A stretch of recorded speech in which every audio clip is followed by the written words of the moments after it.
Tô me vendo. Posso falar? Você tá com o Wi-Fi? Sim.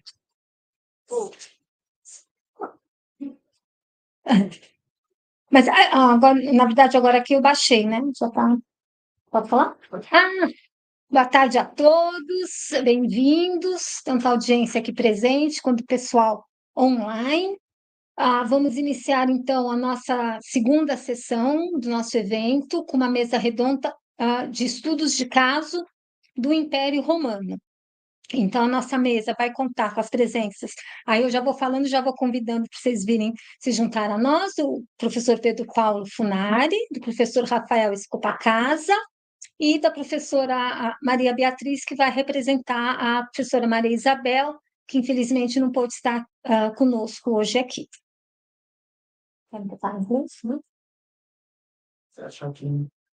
Okay, so just for our these international visitors and eventually someone online. So we are starting our second round table on state cases, study cases from the Roman Empire. And so again, I invite Professor Pedro Paulo Funari, Professor Rafael Escopacasa to join me here, and Professor Maria Beatriz Florenzano, who's going to take the place of Professor Maria Isabel Fleming, who unfortunately could not be with us today. So please.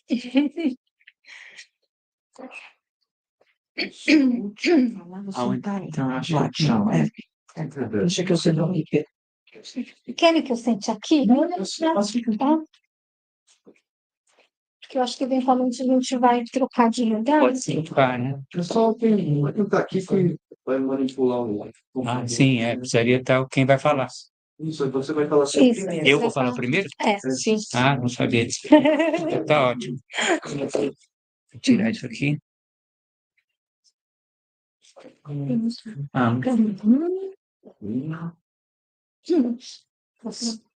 Pode ser.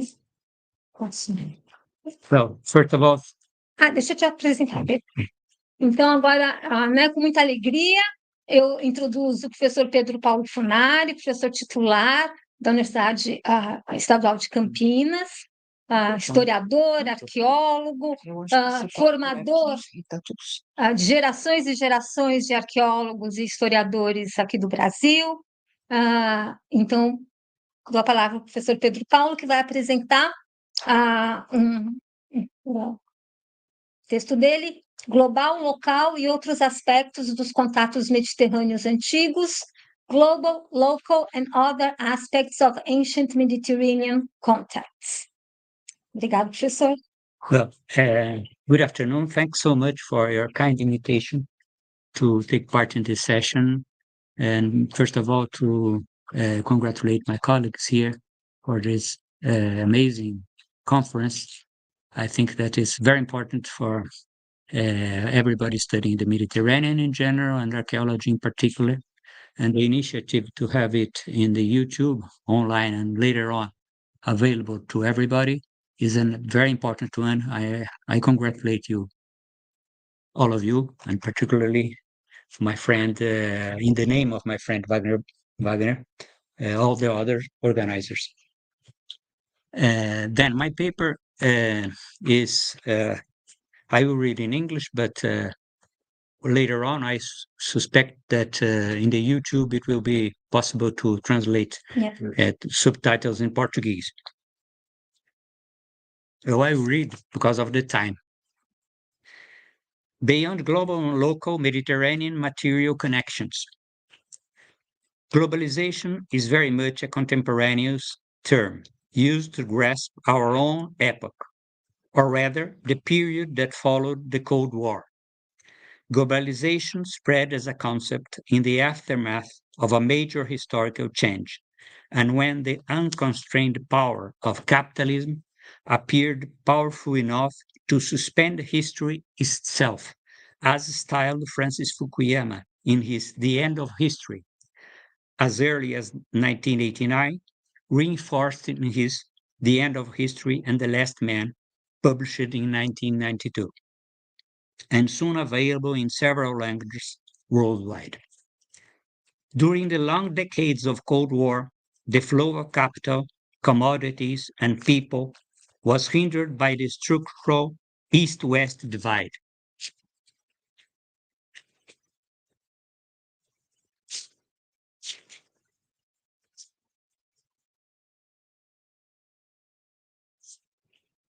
There is missing. It's missing something in my test. Isn't it here? No. Let's check if the others. No, they are not here. So Have it online? well, I don't think I don't know.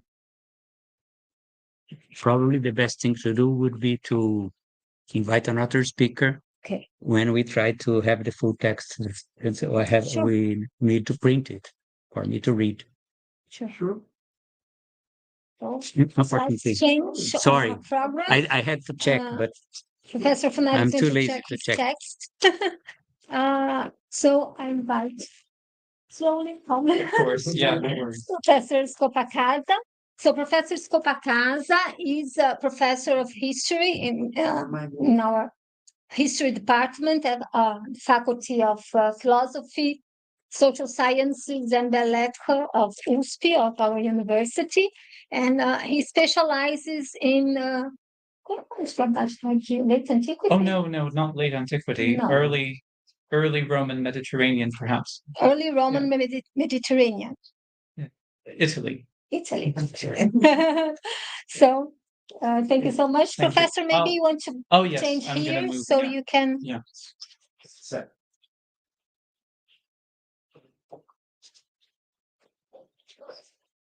So, thank you very much for the invitation. It's an honor, a pleasure, and an honor to be here.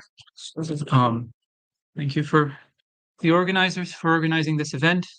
And yes, I'm sorry to have missed the last couple of days' talks, but I was explaining to Maria Cristina that I was having to teach. So that's the reason I wasn't here with all of you. But anyway, it's a pleasure to be here now and to talk to you about global connections and the rise of Roman imperialism, 3rd and 2nd centuries BC, problems and perspectives. So I changed the slides like so. Yeah, thank you. No, it's weird. So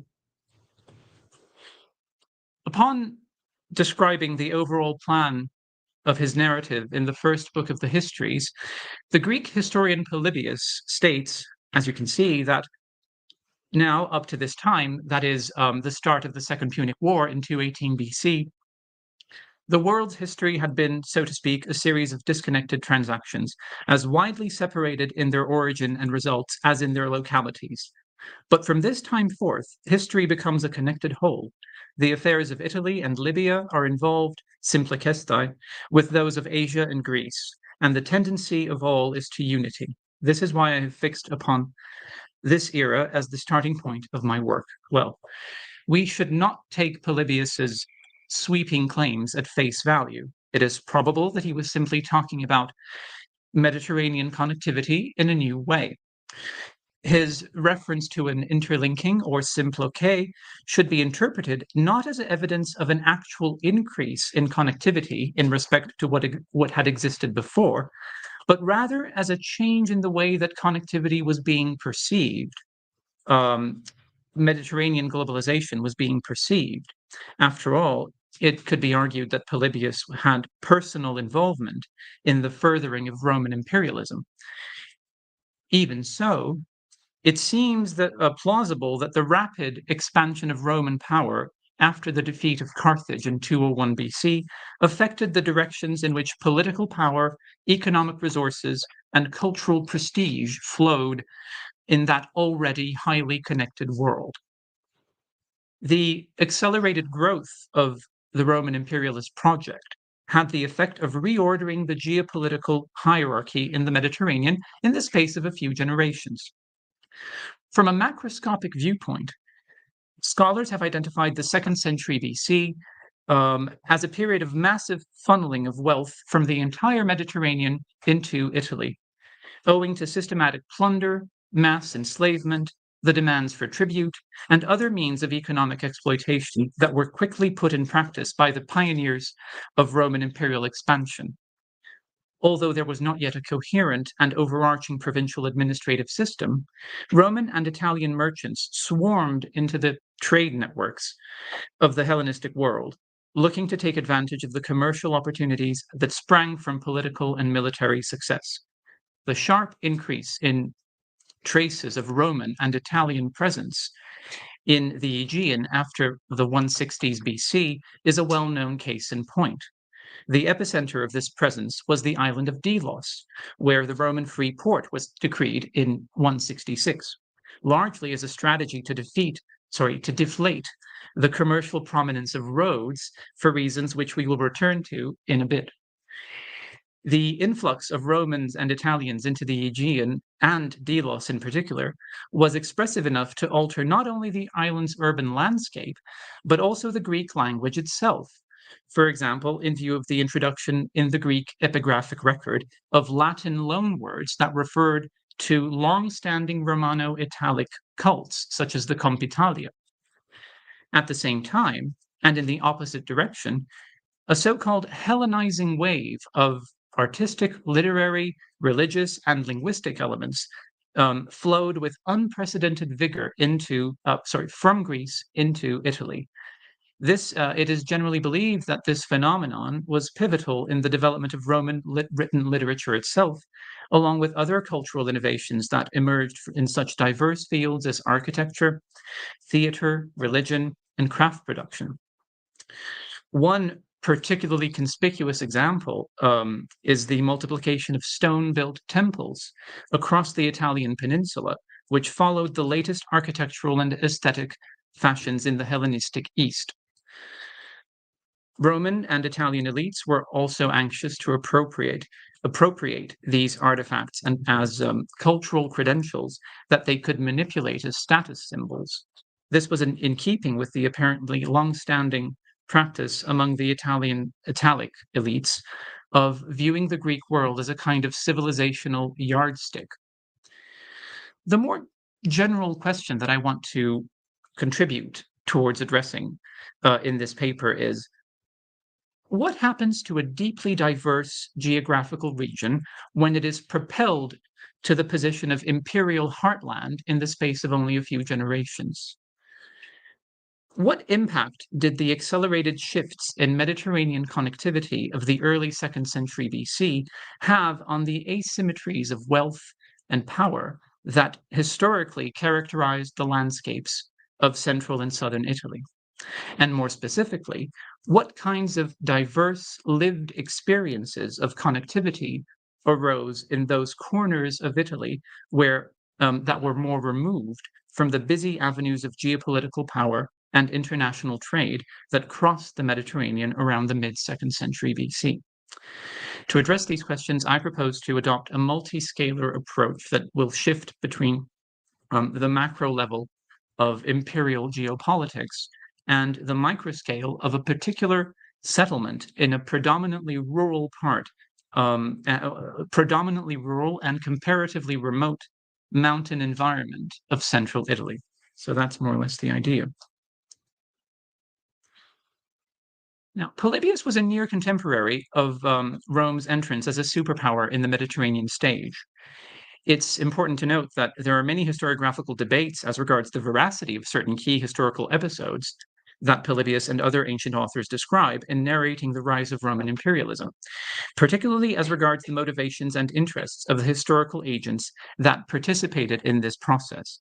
Especially controversial has been the discussion of the causes of Roman imperialist expansion. For example, in 201 BC, the Romans and their allies finally managed to win the 2-decade-long conflict with Carthage, but almost immediately afterwards, they declared war on King Philip V of Macedon, a move which started a new cascade of hegemonic wars that was to alter the Mediterranean geopolitical environment for centuries to come.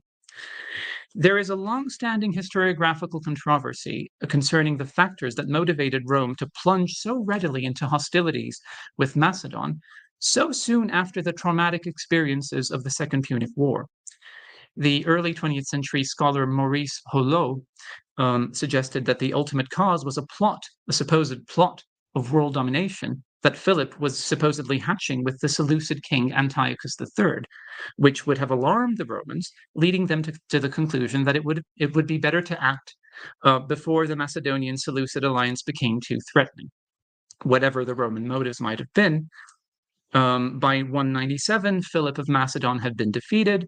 He was forced to enter into an alliance with Rome, pay 1,000 talents as war indemnity, and give up Macedonian control over several cities in Greece and Turkey. Less than 10 years later, it was the Seleucid kingdom's turn to be humbled, with its defeated king, Antiochus, being forced to pay a 15,000 talent indemnity and to cede most of the Seleucid territories in western Turkey.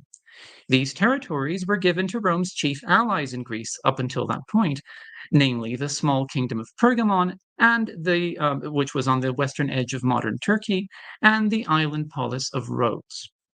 Now, the importance of Rhodes' relationship, sorry, something's not quite right there. Yeah, we're still supposed to be there. The importance of Rome's relationship with Rhodes, in particular, will have a bearing on the micro-scale study that I propose to develop with you in a little bit. So that's why I want to finish this part, the macro-scale part, by focusing on Rhodes specifically. Now, Rhodes was among the Greek states that initially, according to Polybius, initially sent embassies to Rome to ask for help against the supposed Macedonian Seleucid conspiracy, a plot for world domination in 201 BC. In the ensuing wars against Macedon and the Seleucids, Rhodes provided Rome with essential military, logistic, and intelligence support. In the end, the island republic was significantly rewarded for its loyalty with large and strategic territorial acquisitions and a widening sphere of political and economic influence, all at the expense of the defeated Seleucid kingdom, mainly. These developments propelled Rhodes out of its previous position as a second or third tier state in the Hellenistic international system to a pinnacle of prominence in the early 2nd century BC. The special relationship, shall we say, however, apparently faltered at the end of the Third Macedonian War of 173 to 168, when the Roman Republic defeated the insubordinate Macedonian king Perseus, Philip's son and heir. The subjugated Macedonian kingdom, as we know, was dismantled and turned into 4 separate tribute-paying units. According to the surviving ancient historical accounts, mainly that of Polybius himself, as well as Livy's Roman history, the senators in Rome became suspicious then of Rhodes's loyalty, because just before the final Roman victory, the Rhodians had apparently offered to mediate a peaceful solution. Although Rhodes was not attacked or destroyed, it suffered severe penalties for its perceived geopolitical duplicity. And perhaps the most conspicuous punishment was Rome's decision to create a free port in Delos in 166, 2 years after the subjugation of Macedon. The creation of the Delos free port was an attack aimed at the very heart of the Rhodian economy, since international trade had been Rhodes's lifeblood for the past few centuries. It had concrete effects. It had the concrete effect of sidelining Rhodes as a commercial hub and thereby causing significant material and economic damages to the island republic's prosperity.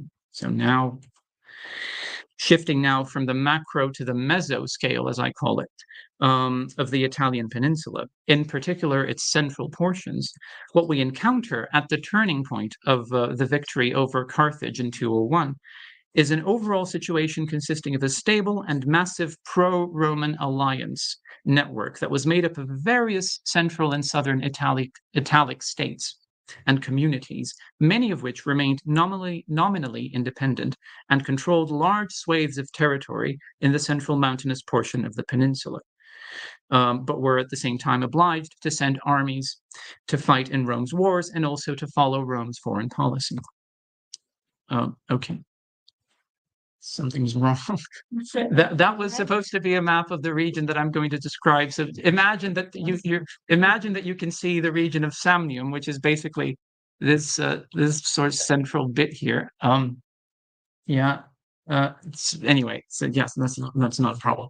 Among the Allied territories was the landlocked and largely non-urbanized region of Samnium, known as Samnium, in the uplands of central Italy.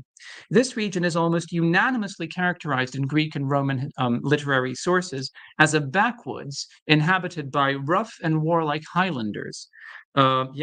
Such stereotypes reflect the prejudices of Greco-Roman authors, of course. Even so, archaeological research seems to confirm that for most of the first millennium BC, Samnium was devoid of the more conspicuous forms of elite display that are found in the more heavily urbanized parts of Italy, especially central Tyrrhenian Italy. For example, there is nothing in Samnium that even remotely matches the so-called princely graves of Etruria, Latium, and Campania. In addition, the region's known archaeological record includes little or no prestigious imports such as Attic or Apulian painted vases or substantial elite housing. Indeed, the apparent absence of urban centers in Samnium before the 1st century BC has traditionally been seen as a mark of the region's backwardness and rusticity, although this view has been giving way to more nuanced understandings recently. At any rate, the reasons for the region's apparent lack of urbanization have been sought in its mountainous and agriculturally challenging terrain, which would not have supported large enough concentrations of populations. Now, during the Roman conquest of Italy of the late 4th and 3rd centuries BC, Samnium's position had, to a considerable extent, been that of a large, intractable, and raid-generating enclave, in the words of Nicola de Renato, with which I agree, that stood in the way of the Roman imperialist project. The long series of conflicts known as the Samnite Wars of 343 to 290 BC might be understood as confrontations between mountain communities that relied on a pastoral raiding economy, and on the other hand, the rich urbanized communities of central Tyrrhenian Italy that were uniting under Roman leadership at the time. Ancient accounts mention Samnite political and military leaders in the context of those wars, but it is not clear if there is enough of them to speak of a proper hereditary aristocracy or state-level administration at that stage. It is only towards the 3rd and 2nd centuries BC that we start to have inscriptions mentioning specific formal magistracies, which were occupied by individuals that seem to come from a select pool of families. Anyway, by that point, rivalry had begun to be tempered by cooperation and collaboration, and local elites apparently started to appreciate the benefits of being associated with a rising power. It is perhaps in this light that we should read Livy's remarks that many Samnite communities were among the Italians the Italians that remained loyal to Rome after the crushing defeat at the Battle of Cannae in 216 BC against Hannibal, and whose continued loyalty, along with that of hundreds of other communities in Latium and Etruria, was arguably vital in Rome's ability to turn the tables on Hannibal and eventually win that absolutely decisive war 15 years later. If we now move in closer towards the microscale, finally, the overall picture that we get from the archaeological evidence is one of settlement growth and multiplication across the Samnite uplands around the time of Rome's entrance as a key player in the Mediterranean stage. Many of these settlements are characterized as small rural sites or farmsteads in the literature. But a few are noticeably different in terms of size, in terms of socioeconomic profile, in terms of the presence of fortifications. These are the so-called hill forts. And among the better known Samnite hill forts is Monte Vairano, which stands out in terms of the volume, the detail, and the comprehensiveness of the published archaeological evidence. The site consists of a 3-kilometer long wall enclosing a 50-hectare area that included paved intersecting roads, artificial terraces, and built structures for habitation, food storage, craft production, and water collection. While not on the same level as the major Tyrrhenian cities of the time, it is not far behind the Western Greek polis, such as Rhegium, with its 70 hectares in the 4th century BC. Now, assessing population size and density is obviously very difficult because most of the intramural area remains unexcavated. As regards the site's chronology, briefly, nearly all the recorded archaeological remains pertain to the last 4 centuries BC.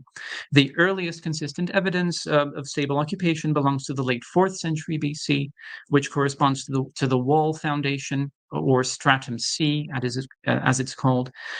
This stratum includes a small amount of black gloss pottery datable circa 325-300 BC. Stratum B, which corresponds to the third to early 1st centuries BC, that's the stratum that includes most of the excavated structures and finds at Monte Vairano, with the diagnostic pottery concentrating around 220 to 100 BC. A phase, therefore, that roughly corresponds with the period of Roman hegemonic expansion, consolidation in the Mediterranean, as we noted just now. The most conspicuous structures at Monte Vairano is the 3-kilometer long stone wall circuit, whose construction seems to have been guided by practical concerns.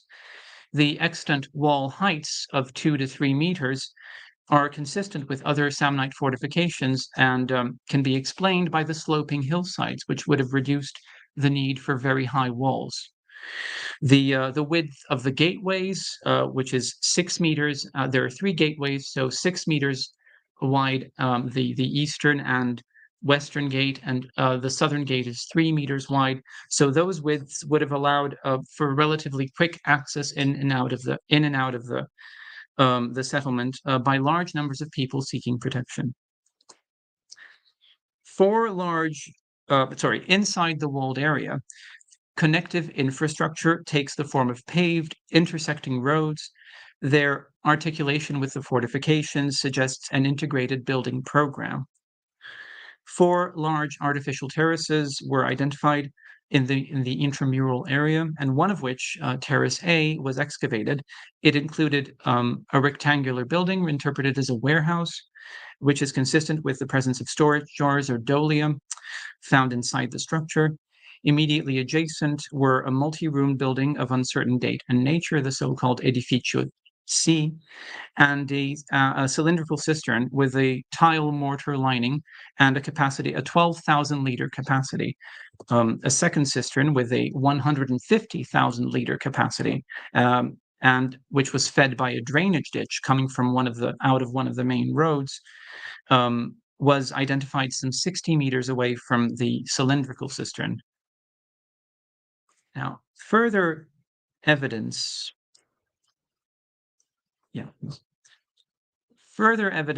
of planned layout, public spaces, and housing is found in the so-called quartiere, or neighborhood, a roughly 800 square meter area that was excavated between Terrace A and the southern gate. It's crossed by one of the main roads, Street B, next to which was a small structure abutting the walls of Terrace A, and which is interpreted as a house. It's this one here. The presence of an additional structure is inferred from a concentration of finds between the house and the gate, mostly coins and amphora fragments, which seem consistent with a street-side establishment such as a wine shop or wine stall, the significance of which will be discussed in more detail further ahead. On the other hand, until now, little evidence has been adduced for temples or elite residences.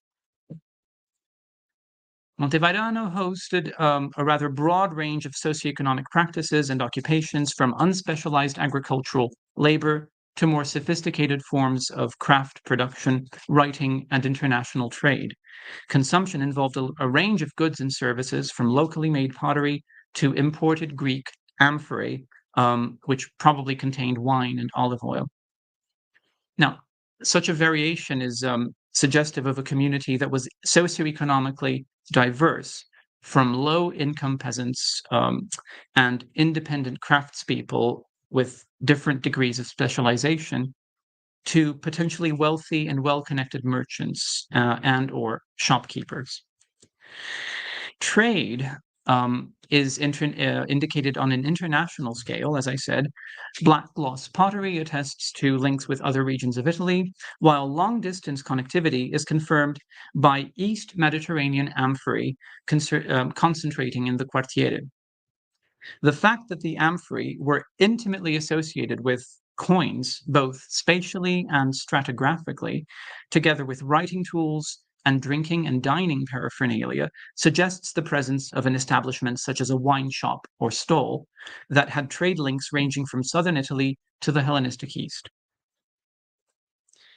Indeed, it is striking that of the 32 amphora handles recorded, 29 are from Rhodes, whereas only 2 are probably from elsewhere in Italy, the Dressel I amphorae, and 1 is from the Bosphorus region.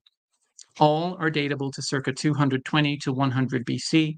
The amphorae may have arrived via Campania, Magna Graecia, or the Adriatic.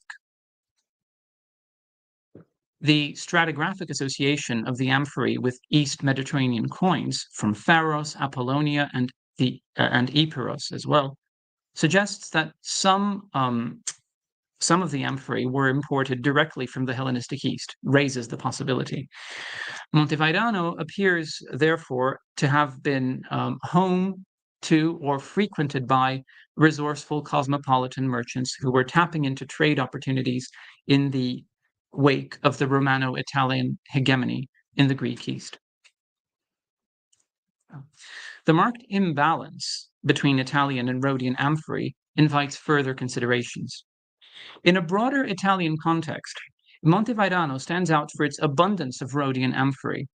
In a 2008 study concluded that the site contained about 35% of a sample of Rhodian and Cnidian amphorae surveyed across Adriatic, that is, non-Tyrrhenian Italy.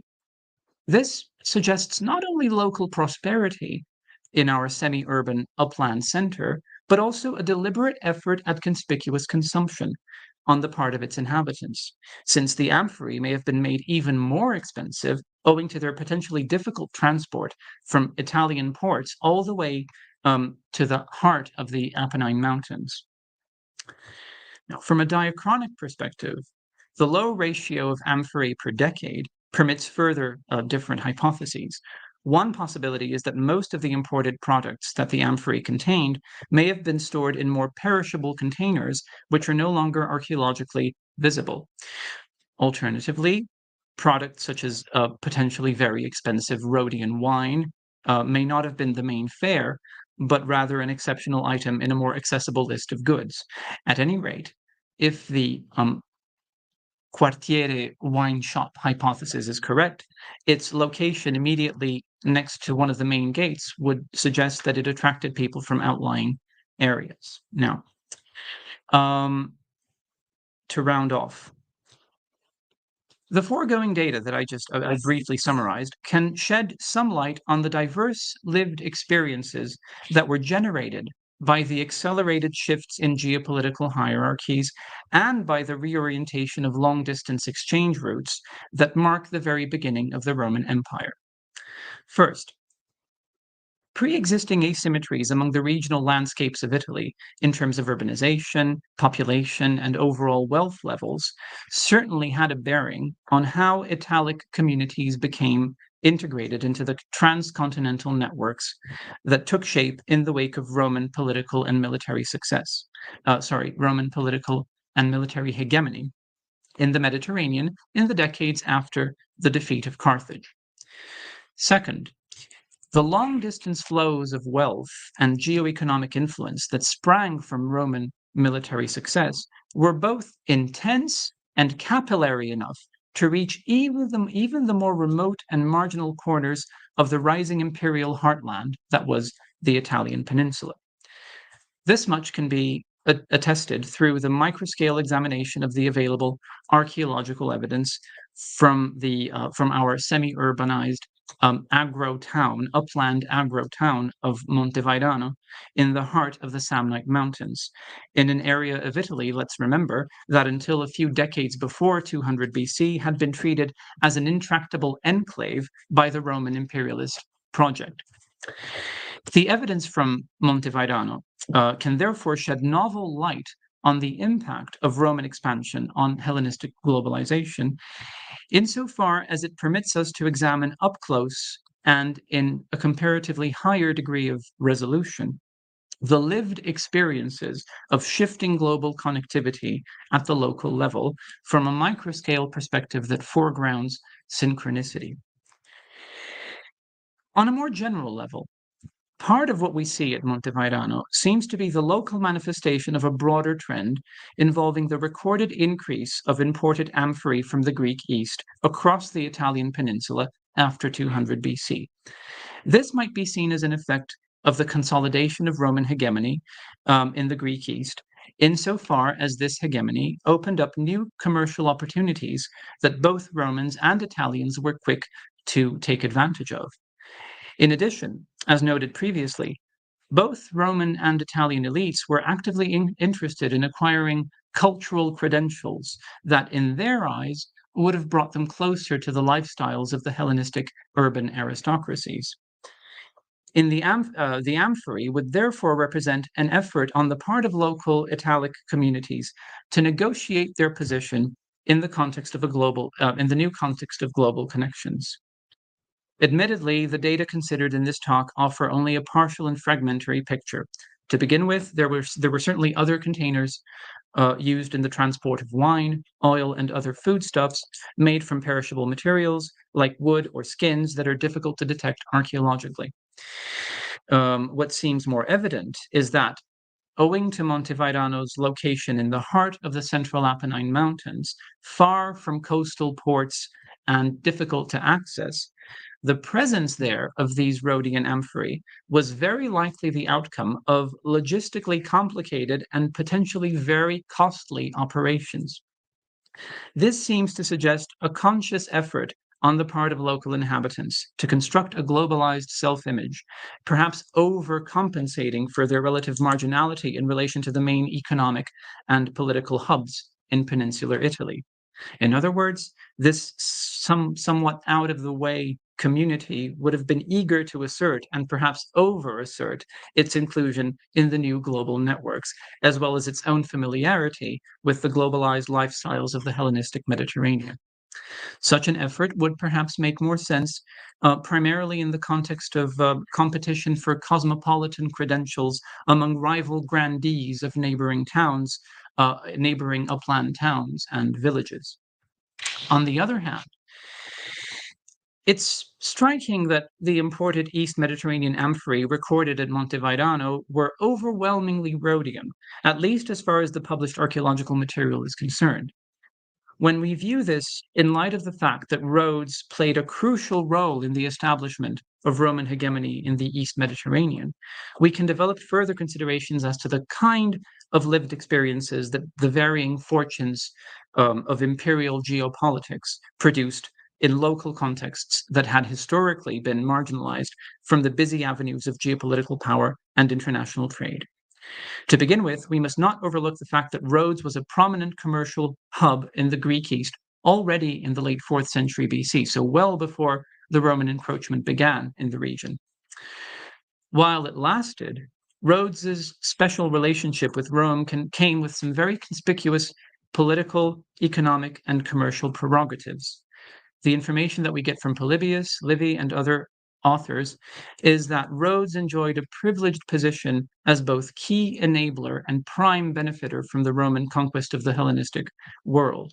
In light of this information, the substantial presence of Rhodian amphorae in a small, remote, and otherwise inconspicuous mountain center in an area of Italy that had historically harbored massive resistance to the Roman imperial project could be taken as a proxy indicator of just how massive was the market share that in the Mediterranean wine and oil trade that the Rhodians received in connection with their role as Roman collaborators.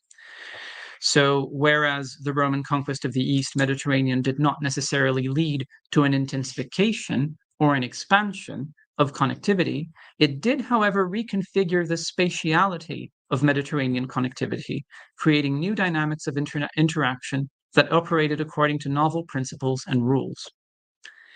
It is therefore necessary to examine which connectivities were formed and between whom, which flows of traffic were intensified and which were deflated.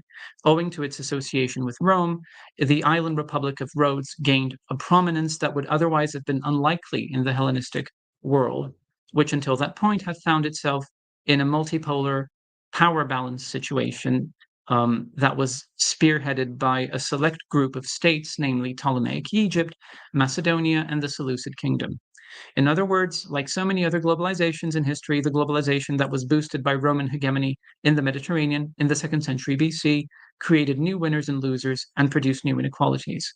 It is tempting to interpret the asymmetry between Rhodian amphorae and those of other Mediterranean centers at Montevairano as a microscale manifestation of advantages unequally distributed among Greek states in the new global order headed by Rome. But different perspectives are also possible, and I'd like to end this presentation by briefly considering one of them. As I noted earlier, Rome's relationship with Rhodes did not remain perfectly stable in the course of the 2nd century BC. Indeed, after 168 BC, the special relationship seems to have deteriorated rapidly, apparently because of growing Rhodian fears of Roman world domination on the one hand, and growing Roman suspicion of Rhodian loyalty on the other. This scenario affords an alternative historical framework for understanding the presence of the Rhodian amphorae at Montevairano, not as a result of, or product of the Roman brokered prosperity and influence of Rhodes, but possibly as a symptom of alternative or parallel networks that ran in tandem, if not in opposition, with those channels that were more consistently sponsored by the Roman state's authority and interests in the Greek East. If we assume that the Rhodian amphorae may have made their way to Montevairano in the context of the deteriorating Romano-Rhodian relations described in the literary sources, then their presence in our remote upland center could indicate that Italian communities that were not exactly at the pinnacle of the Mediterranean trade and communications hubs may have actively engaged in their own long-distance networks that operated independently and perhaps in dissonance with mainstream Roman geopolitical interests. Thank you very much.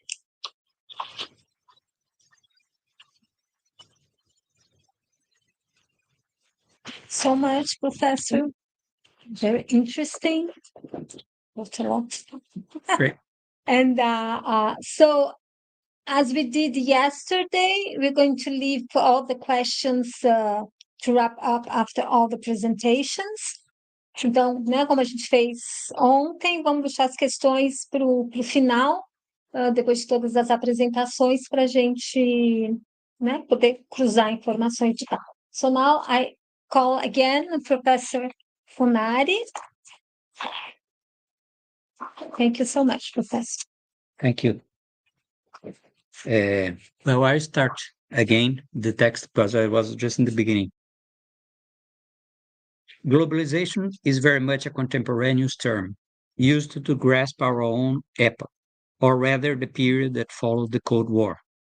Globalization spread as a concept in the aftermath of a major historical change, and when the unconstrained power of capitalism appeared powerful enough to suspend history itself, as styled Francis Fukuyama in his The End of History, as early as 1989, reinforced by his The End of History and the Last Man, published in 1992, and soon available in several languages worldwide. During the long decades of Cold War, the flow of capital, commodities, and people was hindered by a structural East-West divide. The Chinese subtle move beyond the divide and its gradual integration in the capitalist logic was followed by other poor countries. Globalization had thus a most favoring terrain to gather pace as a most adequate and popular concept, shared by enthusiasts and critics alike. as attests the World Economic Forum and the World Social Forum, globalization versus counter-hegemonic globalization. The spread of the term globalization worldwide led to a scholarly adoption, or rather adaptation, of the concept to deal with other societies and temporalities, and in several academic disciplines. Historical archaeology engaged early on with the concept, as it already dealt with modern societies exchanging commodities, producing huge archaeological evidence of connectivity, and shared and exchanged material items. There was a conflation of an older term, capitalism, and globalization, the new kid in the interpretive block. Capitalism itself was a new concept. Eu estou apertando aqui sem querer, né?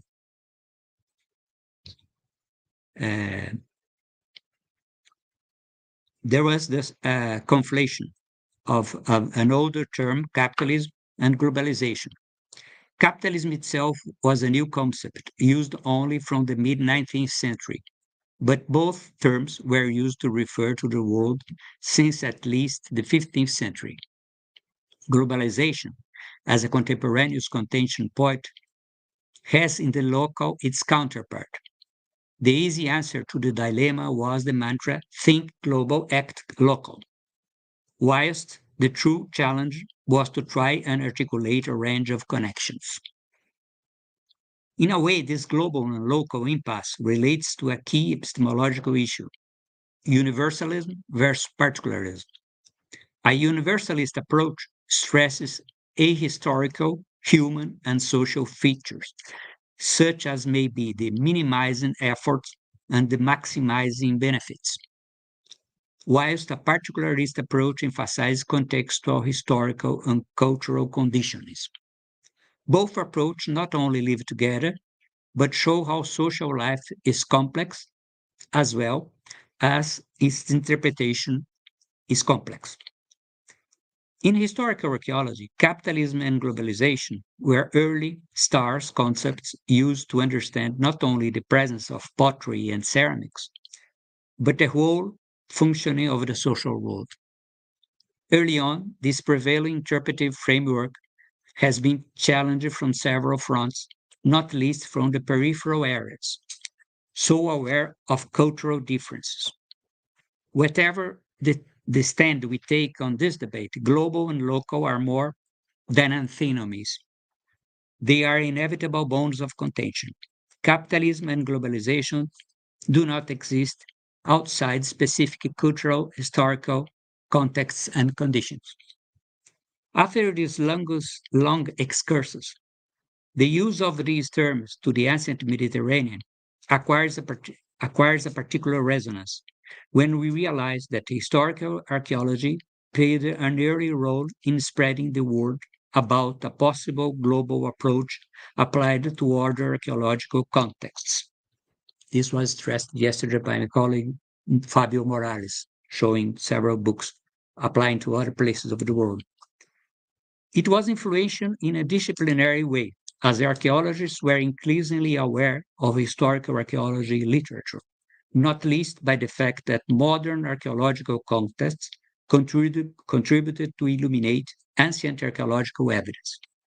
This is due to several factors, not least the anthropological stand of classical archaeology in several quarters.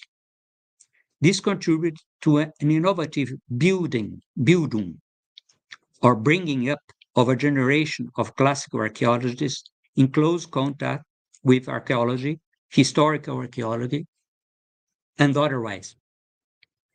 This early lead led to a discussion of the concept in classics at large. This is particularly so in relation to the Roman world, for a couple of reasons, starting from its citizenship principle by aggregation. There are first citizens, cives, forming a citizenry, civitas, or state. This feature struck Greeks as difficult to fathom, as well as the Roman syncretism in religion and ever-changing corpus of citizens, including former slave descendants.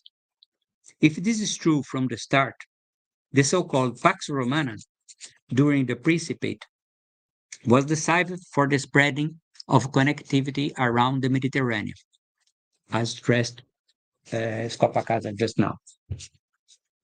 It wasn't not a globalization, if we take globe in its geographical sense, but it was a limited world, oikumene. The earth taken as a home, oikos, a cultural entity. The mythical origins of Rome were also rooted in this narrative of people from elsewhere coming to join the new community, be they Italics, Etruscan, or the legendary Trojans. Emperor Claudius pronounced in 48 AD a speech in the Senate using his mastery of history, searching and writing just about this Roman feature. Let's see if I had the image here. Page down. The page? Thank you. Yeah. This is the speech. I will quote a translation just for some lines.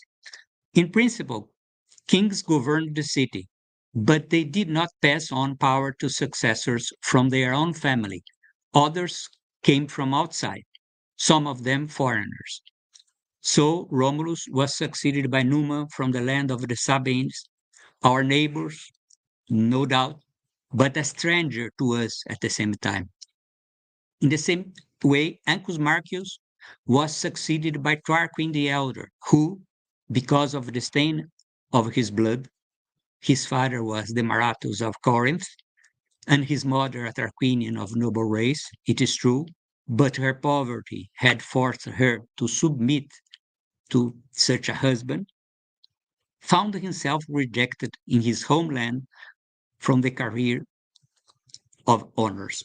After immigrating to Rome, he became its king. I went here because the document is very large. But the point is just the citizenship by aggregation.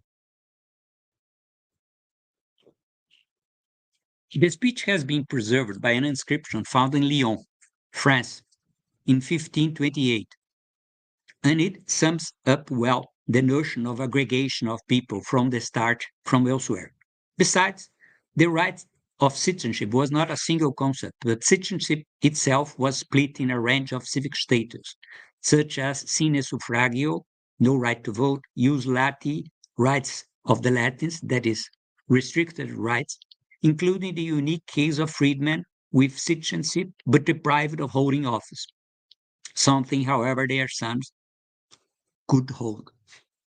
Citizenship was thus a way of including not only local and allied elites to the Roman sphere, but also upscaling freedmen. Again, agreeing with you. This way, the Roman world, mundus in Latin, was a nice, fine, elegant, sophisticated, decorated, adorned, and clean, imagined social place. Or a world, mundus, limited to some people, but with consequences for all the others. Paul of Tarsus, St. Paul, was probably a Roman citizen, and the consequences were huge, perhaps avoiding the Jewish sect of the followers of Jesus to die out. This led some people to describe the Roman globalization as a mondialisation. I'm referring to, you mentioned yesterday Roman mondialisation, my colleague. A French coin, that is, more than a planetary move, as it was not. It was rather an interconnected network of people and commodities. Mundus was also a pit, then deep, above all, in meaning a connection. It connected the city, the space above the ground, land as soil, and land as territory, to the hidden, clandestine, subterranean spaces, which were those of fertility and death, of the beginning and the end, of birth and burial. This last phrase was a quote from Lefebvre. Tombs made us relate to a variety of meanings of the mundus. Accepting globalization as a useful term in English in relation to the Roman experience, mondialisation in French may be kept in mind as a more adequate term to comprise a specific kind of connections, interactions, and mixtures. However, from the English language, globalization spread to other languages, such from Italian globalizzazione to German Globalisierung, Russian globalizacja, Hebrew globalizacja. So that let's use globalization, taking into account mondialization in the background. Interconnections in the Roman world are a most broad subject, and the literature on a variety of aspects of interaction at the local level and otherwise is huge, from the economy to culture. A single case will be discussed trying and connecting people in the Roman world at the apex of peaceful times during the Principate. The chosen evidence is archaeological and epigraphic, exploring how global connections are expressed at the local level. The earliest evidence comes from Pompeii, from a tomb with a marble door excavated in 1813-14, Herculaneum Gate, east side, tomb of Lucius Cartilius Pamphilus, and Servilia. The tomb has an underground room, and 7 fragments of an inscription tablet were found in the street on the 26th of June, 1813. The inscription read, as you can see here, Lucus Cartilius Luci Libertus, Collina Tribu, Pamphilus, Uxori. Another fragmented inscription was found, and it was read as follows. The right one. You can see here in French. The other inscription, Servilia, Amico. So that the whole inscription was interpreted as Lucius Cartilius Pamphilus, freedman of Lucius, member of the Collinian tribe, for his wife Servilia, in a loving spirit. The inscription is stored at the Naples Archaeological Museum. The tomb itself is worth attention to. For a different view, I refer to Zanella. The burial tomb is known as the Tomb of the Marble Door, for it featured a door made of a single piece of marble, carved to resemble the folding wooden doors common in Pompeian dwellings. This is the tomb. Folding doors were common inside the domus, and in this tomb, marble was used to produce the impression that it was like a private house. The tomb was still under construction, unfinished at the moment of destruction by the volcanic eruption in October 79 AD. It was already being used for several burials at this time. As it was a work in progress, we may infer that the discussed inscription was displayed in a provisional situation, never to be put in the designed spot, considering the eruption. Several features must be stressed. Start by the status of Lucius Cartilius, a freedman, but the inscription refers to an official wedding, as the partner is described as an uxor and not as a mulier, the popular term. The relationship was thus ennobled. Then there is a clear indication of close relationship as amico animo, in a loving spirit, in a supporting role, involving the animus, soul, mind, passion. Pamphilos is a Greek name, another evidence of the servile origin. his name Famphilus means friend of all. Servilia refers to the same servile status.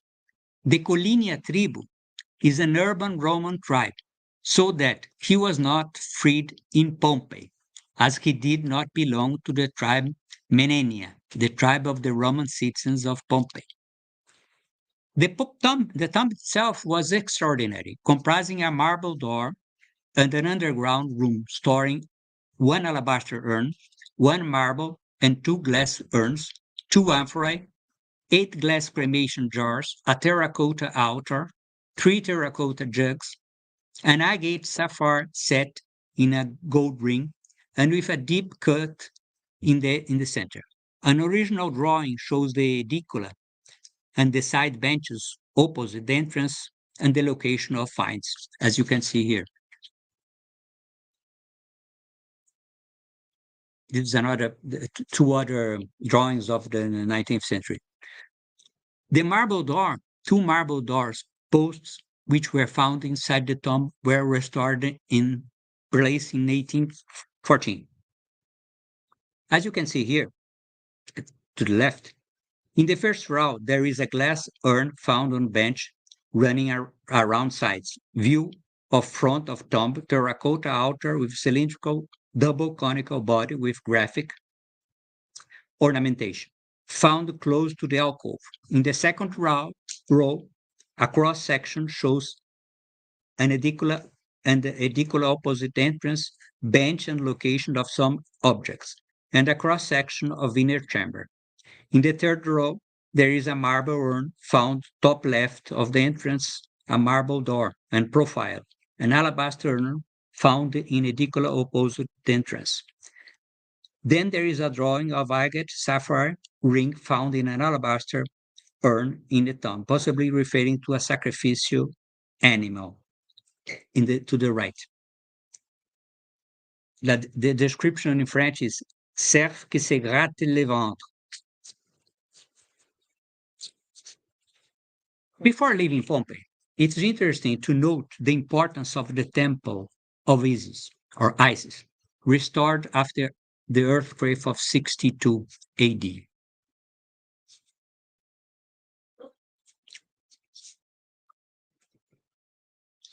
In this description, I will read only its translation. Numerius Popidius Celsinus, son of Numerius, at his own expense restored from its foundation the temple of Isis, which had collapsed in the earthquake. Because of his generosity, although he was 6 years old, the counselors enrolled him into their number without fee. So very special.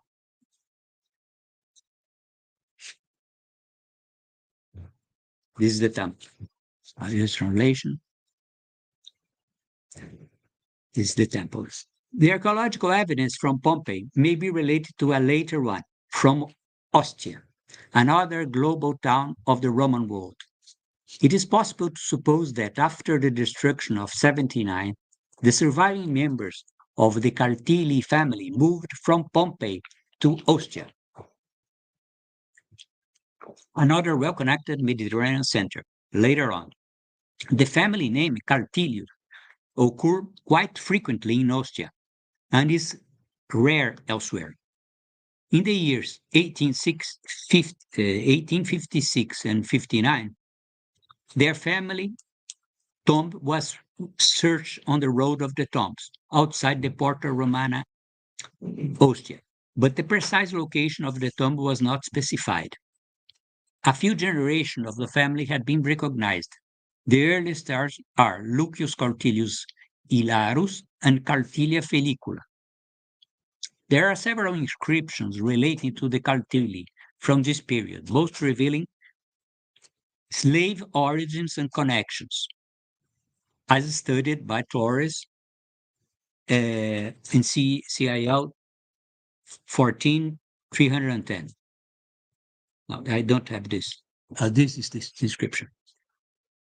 Lucius Cartilius Hilarus, an Augustalis and a freeman of Gaia, and Cartilia Felicula, a freedwoman of Lucius, built this tomb for themselves, and Lucius Caltilius Stephanus, a freedman of Lucius, built it for all his freedmen and freedwomen and their descendants. And then there's the width, 20 feet, length, 25 feet. It is written in. It is noticeable that according to the Fasti Ostienses, or local calendar, Caltilius, probably Lucius, if we take into account other inscriptions, built a temple dedicated to the Jupiter Serapis. The Templum Serapi was inaugurated on Hadrian's birthday, January 24th, 127 AD. So there is this inscription, but I don't have it here. Built brick stamps attest to the conservation of the temple in the period 123 to 126. And one inscription explains Iowi Serapidi, dedicated to Jupiter Serapis. A temple to Isis, yet to be found, was an initiative of a woman from the same family, Cartilia Diodora. The temple of Serapis was connected with the house of the Serapeum to the south and to the house of Bacchus and Ariadne to the north, through passages and via a corridor behind the buildings. We may sum up well the situation of the Cartili. The Serapeum of Ostia was dedicated on January 24th, 127, Dies Natalis of Hadrian, who was 5-year duumvir of the city the previous year by a certain Caltilius. The Caltili are well attested at Ostia. They were Greek cognomina, revealing their servile origins. Several of them are freedmen, and the family's social rise is remarkable. The author of the dedication of the Serapeum was probably also the purchaser of the land in the necropolis of Ostia to build the tomb of the Gens near the Porta Romana, the busiest entrance to the city, with the aim of marking its integration into the municipal elite. The mixed features are clear also in a mosaic of a bull Apis in the porch. The image of the bull is Italic, but also Egyptian, Mediterranean, a Creole, Roman style. The relation of the family with Egyptian deities is attested in other inscriptions from the early 70s to 120s AD, such as Isis Bubastis. Serapis or Sarapis was a syncretic deity derived from the worship of the Egyptian Osiris and Apis, often replacing Osiris as the consort of Isis in the temples outside Egypt, in the Roman world. Alongside his Egyptian roots, he gained attributes from other deities, such as chthonic or underworld powers linked to the Greek Hades and Demeter, and kindness derived from associations with Bacchus, Dionysius. This religion mix is a clear transcultural move, a creolization, Greek, Roman, Italic, Mediterranean, both local and global, or rather a mundus, taking as a ground and underground interface as states Roberta Sposito. And I quote, the word, despite of its much debated etymology, corresponds therefore to the element capable of connecting the two spheres of darkness and light, and of following and crossing from one to the other space. In this sense, we support the thesis of the Italian glottologist Vittore Pisani, who, taking up the aforementioned definition of Cato, I did not quote here, but there is also a reference to Cato, argues that the underground mundus and the mundus above our heads, besides having the same name, the same form, are indicated by the same word. The lemma mundus does not split into two homophonic voices, one indicated the earth and the other the vault of heaven, but corresponds to a single word that signifies the two opposites of earth and sky, and is embodied in the element that connects them. End quote. It is thus no coincidence that therapies intertwined ground and underground, inside and outside, global and local, in a clear mondialization process, mondialisation, to use the French word, with its Latin connections, and also attribute to Portuguese and other Romance languages. This kind of material evidence gains a new light, using interconnectivity as a key analytical framework. Pompeii and Ostia were very well-connected coastal settlements, and Egyptianizing customs may be explained by the direct economic and cultural contexts. However, the spread of this complex mix of deeper and wider than a mere superficial contact. The whole social setting was conditioned by connections. The amphorae in the Pompeian tomb are found not only throughout the Roman Empire, but beyond, showing how connections were overwhelming, from Arabia to India. Again, paying tribute to my colleague Morales yesterday. Wine amphorae are also a global local symbol. Of course, Italian wine in this case was the primary subject, but the so-called Italian wines was made also elsewhere using similar vessels containing wine from other places. Global and local are materially intertwined, entangled, to quote Hodder, interconnected in the Roman Mediterranean. An interconnected reading of the material culture may contribute to a better understanding of the Roman world. Thanks so much.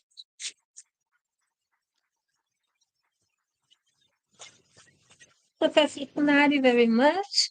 And now I call, maybe you can switch chairs. Not having a break now? Oh, sorry. Here. Coffee book. Então, agora a gente vai fazer uma pequena parada para o pessoal que está online e voltamos em meia hora. Certo? Meia hora? Uau! É 20 minutos, levei bronca aqui. Voltamos em 20 minutos.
Tá ótimo.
Você que tá lá na rua, nossa, você tem preocupado. É só você podia. Boa tarde. Então, vamos retomar a nossa mesa. Ah, vamos retomar a nossa mesa com a última fala. Ela mudou, ela mudou. Peraí, ó, peraí. Global Trade Reach daqui, mas é coisa em honor, depois ela. Mas Na verdade, é um fichamento. Mas é esse tipo. Pode pôr, porque é exatamente isso.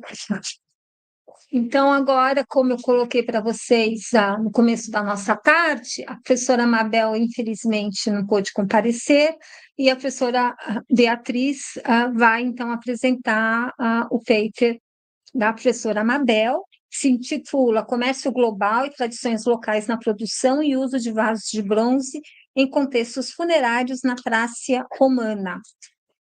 In English, so now we have the paper entitled Global Trade and Local Traditions in the Production and Use of Bronze Vessels in Funerary Contexts in Roman Trace. A professora Beatriz gostaria de falar algumas palavras sobre a professora Mabel. Já vou dar um spoiler, né? For the Fundadora do foreigners, LARP, né? Que é um dos laboratórios que está É isso que eu ia aqui. Então, eu vou abrir para ela. Okay, thank you very much. In the name of Mabel, unfortunately, she's not here today, and she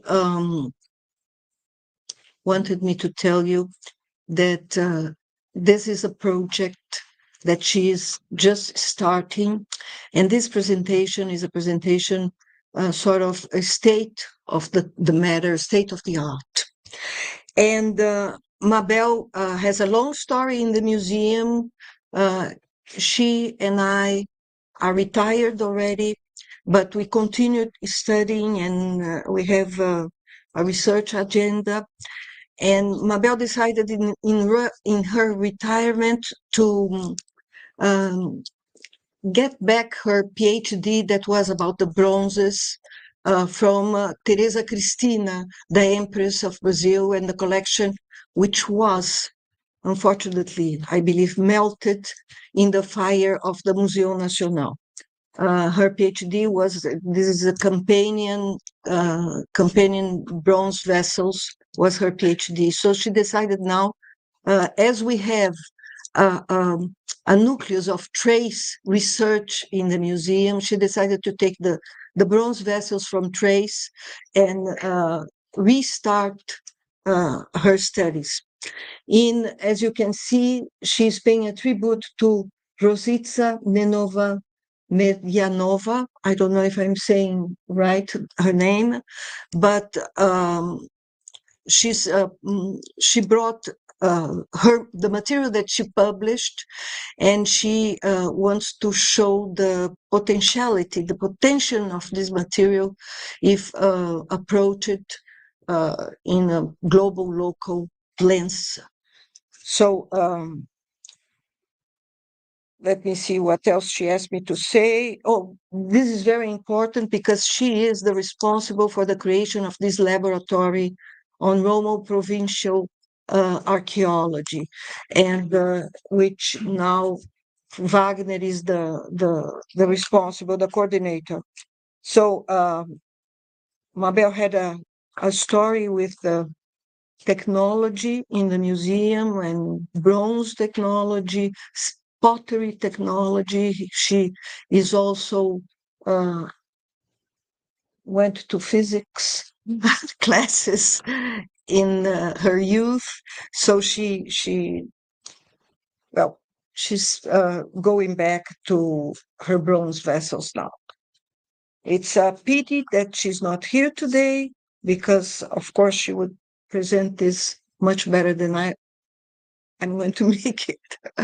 So it's a presentation, almost all slides, and of this from the bronze vessels from trace, and that were classified by Rosica Nenova Medjanova.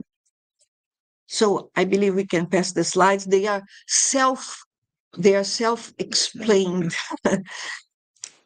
I'll read it. Global trade and luxury goods importation by the provincial elite of Thrace in the 1st and 3rd centuries AD. Wealthy landowners, already accustomed to Hellenistic influence, generally accepted Roman practices and lifestyle. They developed a taste for luxury goods and for socializing in public places such as the baths. So this is a characteristic of this area, the questions of the baths. For more than 3 centuries, luxury objects were consumed. Decorative bronzes such as sculpted statuettes, furniture, ornaments, chariot decorations, and bronze vessels. And the role of burial mounds in the preservation of objects and cult traditions is something very typical in this area, as she told me. This is a mound and the necropolis of the Roman colony Deltum, and the bronze vessels were very common finds in these very rich tombs. Aonde que é, Criscão? Thank you. Aqui? Aqui? Aqui?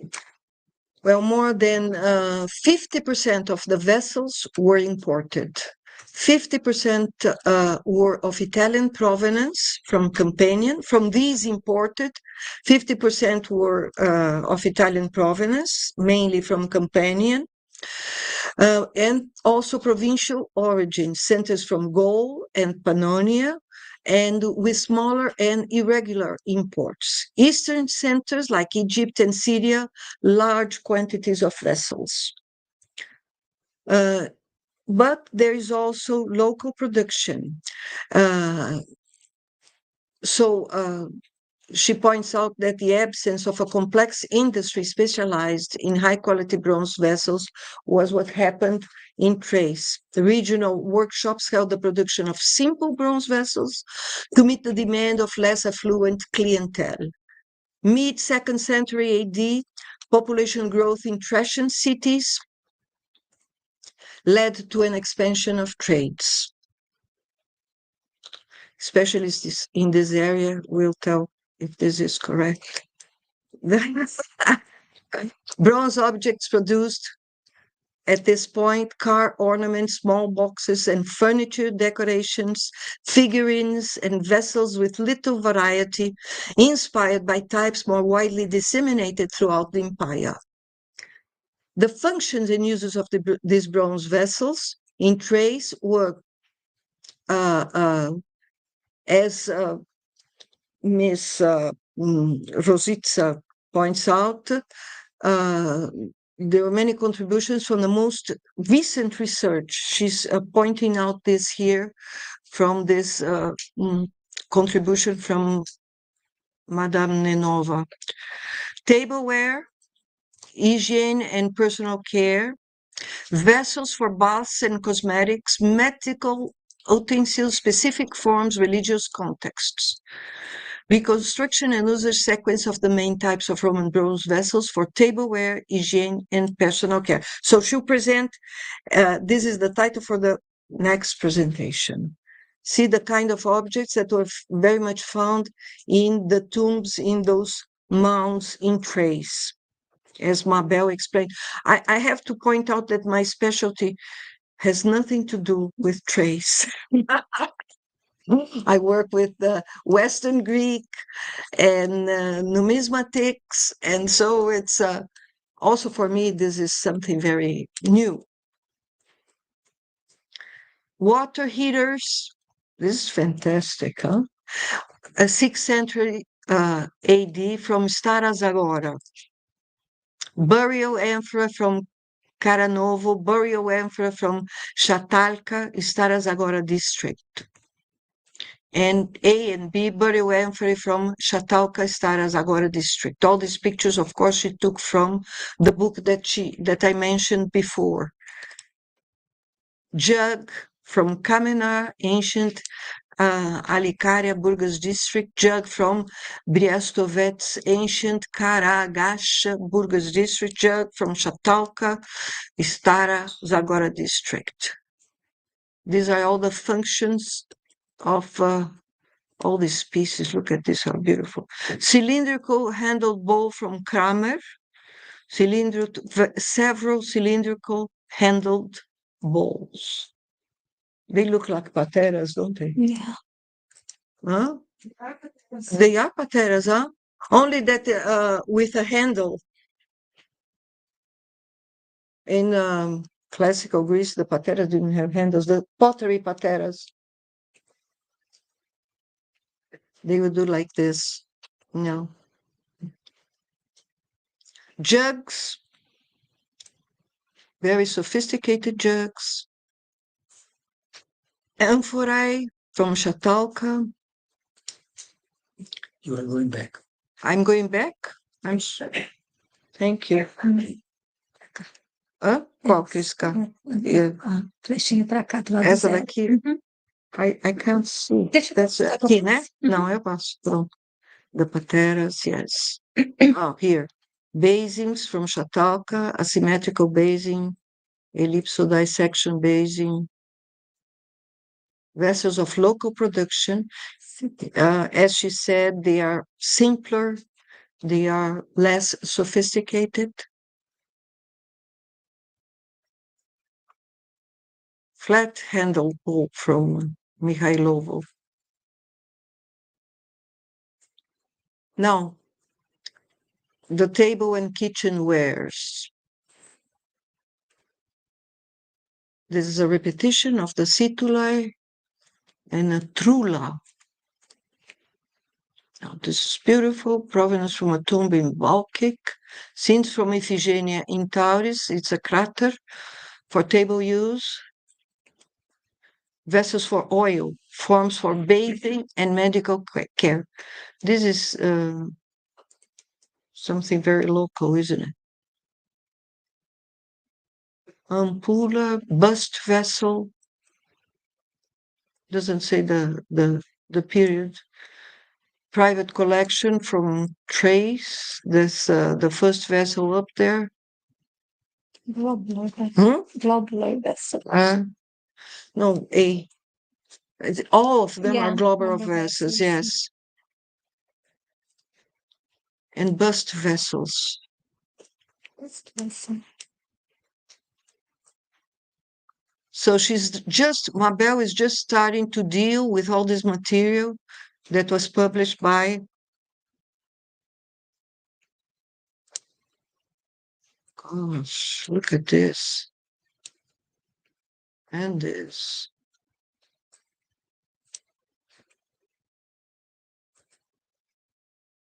All these bust vessels. What Bolivia?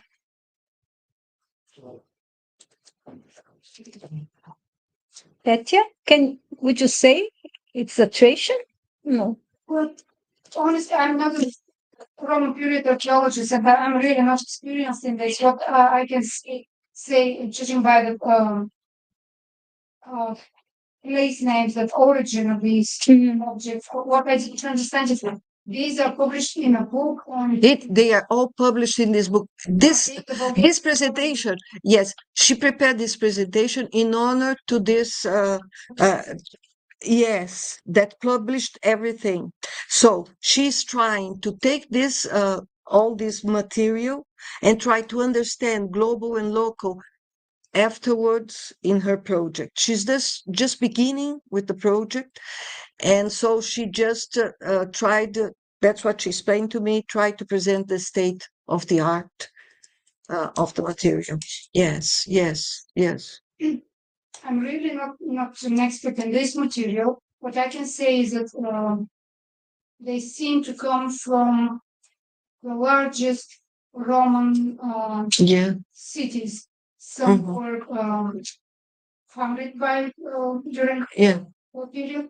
Other places, such as we saw something from Varna, modern Varna. This is the ancient Greek Odysseus, and it continued as the Roman city. We saw a lot of objects from a place called Stara Zagora. This is modern name, but it's a Roman city established as Augusta Traiana. Yes. Yes. Pautalia is another Roman city. So yes, it's in the Roman period. Urban centers. This is what I can judge. Some of the places, such as Chatalco, for example, we know that there was a very big and important Roman villa there. So they are obviously linked to these wealthy owners. Near Yambu, it's the same. Lebanon, I'm not sure, but again, these are many of these settlements are near the Danube River, and at this place we have the limes. Before this expansion to the north of the northern of the Roman Empire, and adding the lands of Dacia to the Roman Empire. Before that, the limes was along the Danube River, and there is a good number of big Roman centers. They were initially fortified, just places for the legions. So I see that some of these objects from these parts, yes, very interesting. And what I think it's a pity Mabel is not here, but there's so many oil containers, bust vessels for oil and for liquids in the baths. So They have come from Greece. I'm not sure, but I'm surprised. yes, yeah. There are also, as far as I know, a lot of all sorts of tools and utensils linked to medical. Yes. I believe It's medical purposes. yes. There is a very good PhD on this in Bulgaria. But as I said, because I'm not involved in archaeology, Yes. I cannot give you so much detail. I just Yes. feel connect to people who do this sort of research. Oh, yes. Thank you. I was very surprised with a few slides earlier. There was a vessel and it said private collection. Yeah. Yeah. Do you want to go back? Bota aí. Aqui? Yes. Aqui? Aí, peraí. Which one? Let me see. Before that, Earlier. was this one. Private collection, yeah. Private collection. It's very. It's In general, private collections are really not legal in Bulgaria. Okay. Well, our law does not yeah. be found in archaeological sites. It's going to museum. There are some. It's a Dutch issue. Yeah. But this is a very strange vessel. I mean, decoration. I really haven't seen it. Very different, isn't it, from the other things that she presents here? Yeah. Let's find that out. I don't know. Private collection with no provenance. Yeah. I'll go forward. Bust vessels. Oh, I love these. Look at that. That's good taste. I'm interested in this guy. This is the sea Letter is C. very strange. The sea, yes. It's Levski very- Pleven district. Yeah. Kind of Chinese almost. Yeah.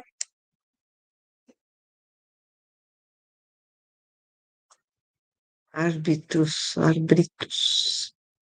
And then vessels used in religious contexts, incense burners. Of course, she's using the classification made by in the book, yes. Vessel from Marcianopolis probably should get more publications, and there are shells here. Look. Yeah. This place Marcianopolis. It's a big center. It's excellent possess, by the way. Because it's close to the Black Sea Airport. Actually, down for bases. Mm-hmm. And the shells. Oh, yeah. That's for my neighbor. Decoration. So the bronze vessels show a perfect combination of form, decoration, and functionality, being regarded as bearers of artistic and religious significance. They were rarely made as purely decorative pieces. The representations often carry meanings that date back to times preceding the vessel's own type. Let's see. The Medusa. Oh. Very scary. Old satire from the lower handle attachment. These are details, apotropaic images. And here also in the handles, with the Sorry for the interruption. No, please. Type of church which continued. I mean, Macedonia is really the place Yes. where they developed and having started in trades in what is today Bulgaria, the inland trades. They do become popular in Hellenistic times, and to my eye, these were just like a continuation of an older form. in the Hellenistic they- period. Always metal? Bronze, yes. Always bronze. Bronze, yes. The epoch. Silver, there are silver as well in Silver. Hellenistic times. Uh-huh. Well, the silver were melted and the gold were melted since antiquity. Huh? There are some silver ones that were discovered in Yes, there are some, even gold, Macedonian gold and things like that, but less. Okay, local production, ingenuity, and creativity, reproduction of the most widespread types throughout the empire, use of simpler construction elements and easier manufacturing, produced bronze objects, car ornaments, small boxes and furniture decorations, figurines and vessels without much variety. Here we are, several other vessels, Augusta Traiana, see, Staras agora. Jug from a tomb in Stamovo, Ascos, from a tomb at Staras. This is an Ascos? Meio pontudinho, Hã? meio pontudinho, né? Mas comprido, Hã? mais baixinho. Use of non-specific jug elements. Lead, unusual construction with a hinge typical of bust-shaped oil vessels. Junction of the handle with the rim of the vessel by a ring.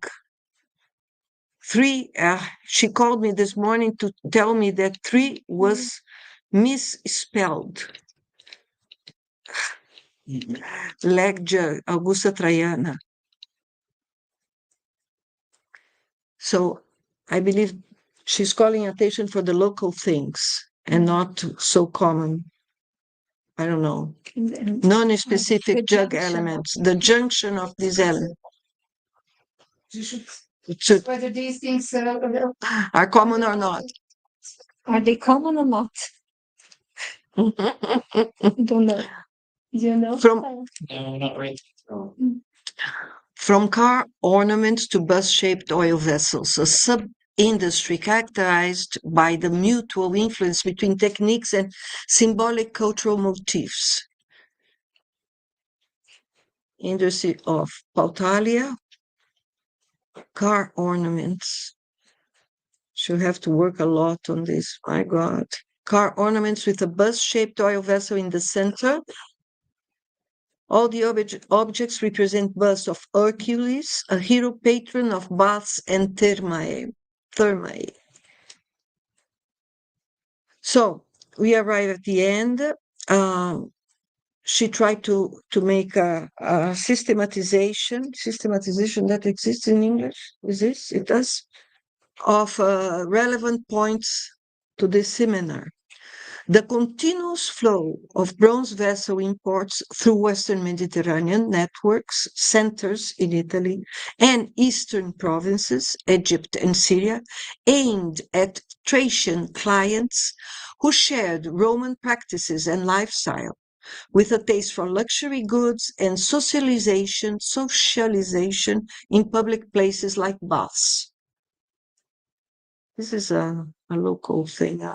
2, the preservation of these cultural assets, thanks to the ancient Thracian funerary traditions of cremation, the deposition of grave goods, and the construction of burial mounds. Funerary artifacts reflect both resistance and cultural adaptation in a world interconnected by the Roman Empire. 4, the advancement of urban centers in Thrace during the 2nd century AD, with a significant increase in trades, production of simple vessels using local techniques, great originality in recreating traditional forms. 5, vessels that were widely produced. The oil containers, bus-shaped vessels used in baths, which indicates access by the less affluent population to environments of Roman tradition. Oh, I believe that's all. That's it? Yes, thank you very much for my... Unfortunately, I cannot answer any question. But we can speculate together. So thank you very much, all the members of this Senta aqui, Pedro, porque eu round não vou ter table. perguntas. And now I open to questions. So agora eu vou abrir para perguntas. Eu vou, já anotei, Gustavo, eu vou pedir para a monitoria, se tiver perguntas no chat, eles podem também me falar, a gente faz, tá bom? Então, Gustavo, depois de você lá, depois a Lara. Depois o Matheus, depois vou anotar. Tirar a mãozinha do Pedro. Pode falar, Gustavo. My question is directed towards both Professor Funari and Professor Spacassa. Mais alto, Gustavo. Please. Interconnectivity seems to be the word of the day here.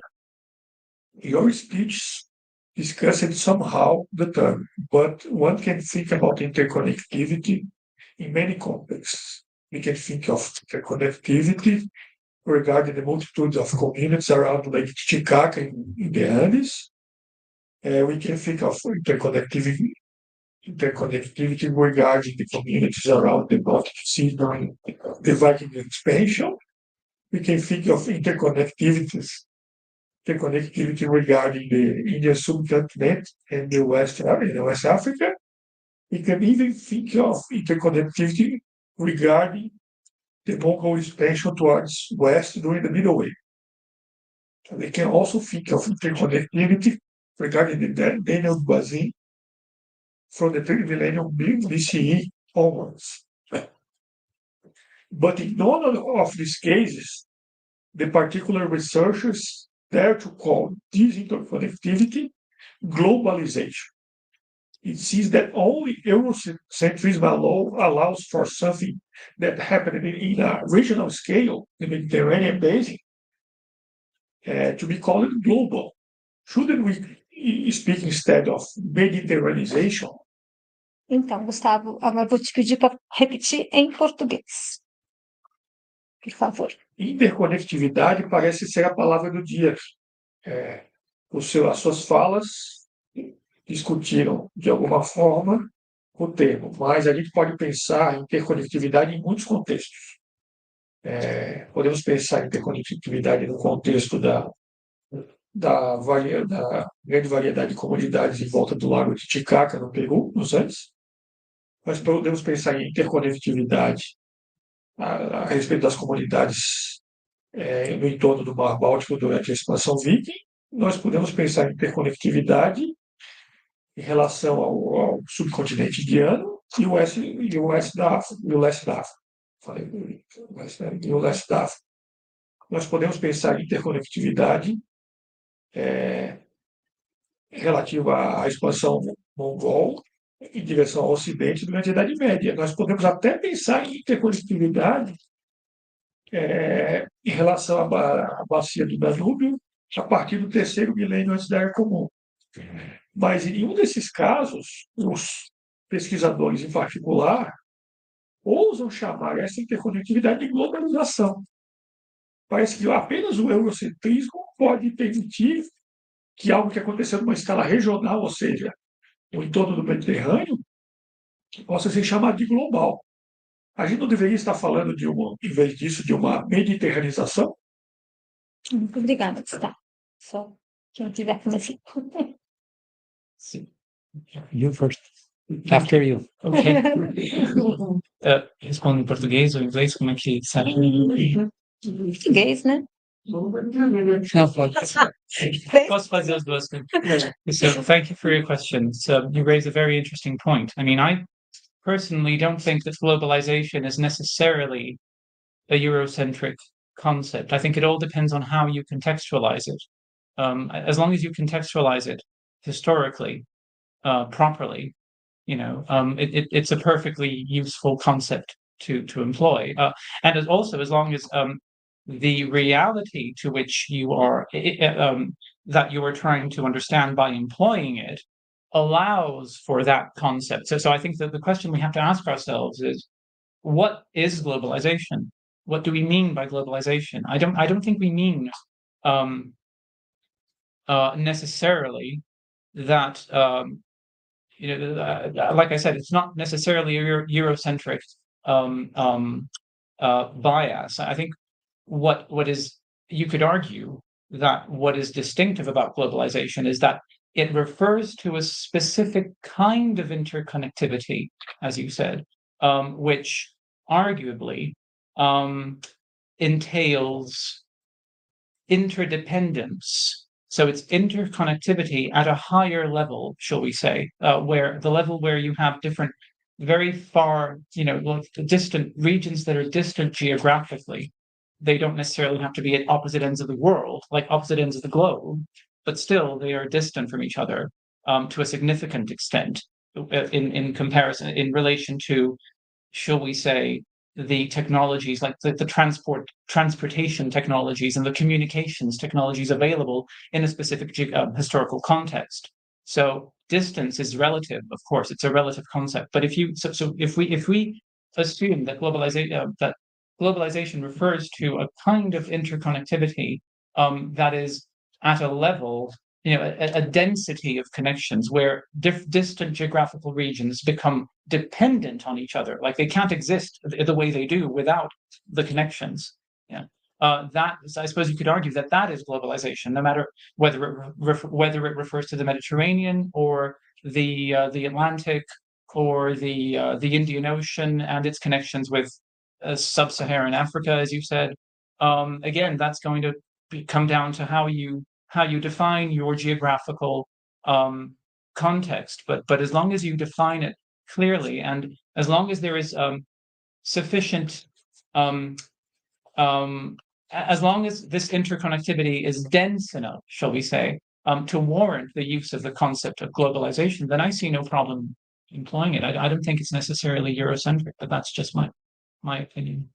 Então, eu falei que não é necessariamente um conceito eurocêntrico, né? Globalização, acho que muito depende de como que ele é definido. O que nós entendemos por globalização? Globalização seria um tipo de contexto interconectado que está num nível mais elevado de interconexão, em que há regiões distantes, geograficamente distantes, tornam-se interdependentes, né? No sentido de que elas não poderiam existir do jeito que elas existem sem as conexões. Ou seja, as conexões não são supérfluas, em outras palavras. Não sei. Hans, do you want to intervene now or listen to? Okay. Well, in general, I do agree with Professor Scopacada.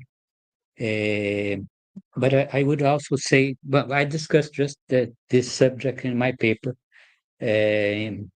including the suggestion of using other terms like mondialisation, so that we can escape some of the connections with the present day that is very rooted in the origin of the word used as such in the social sciences in general, in social theory.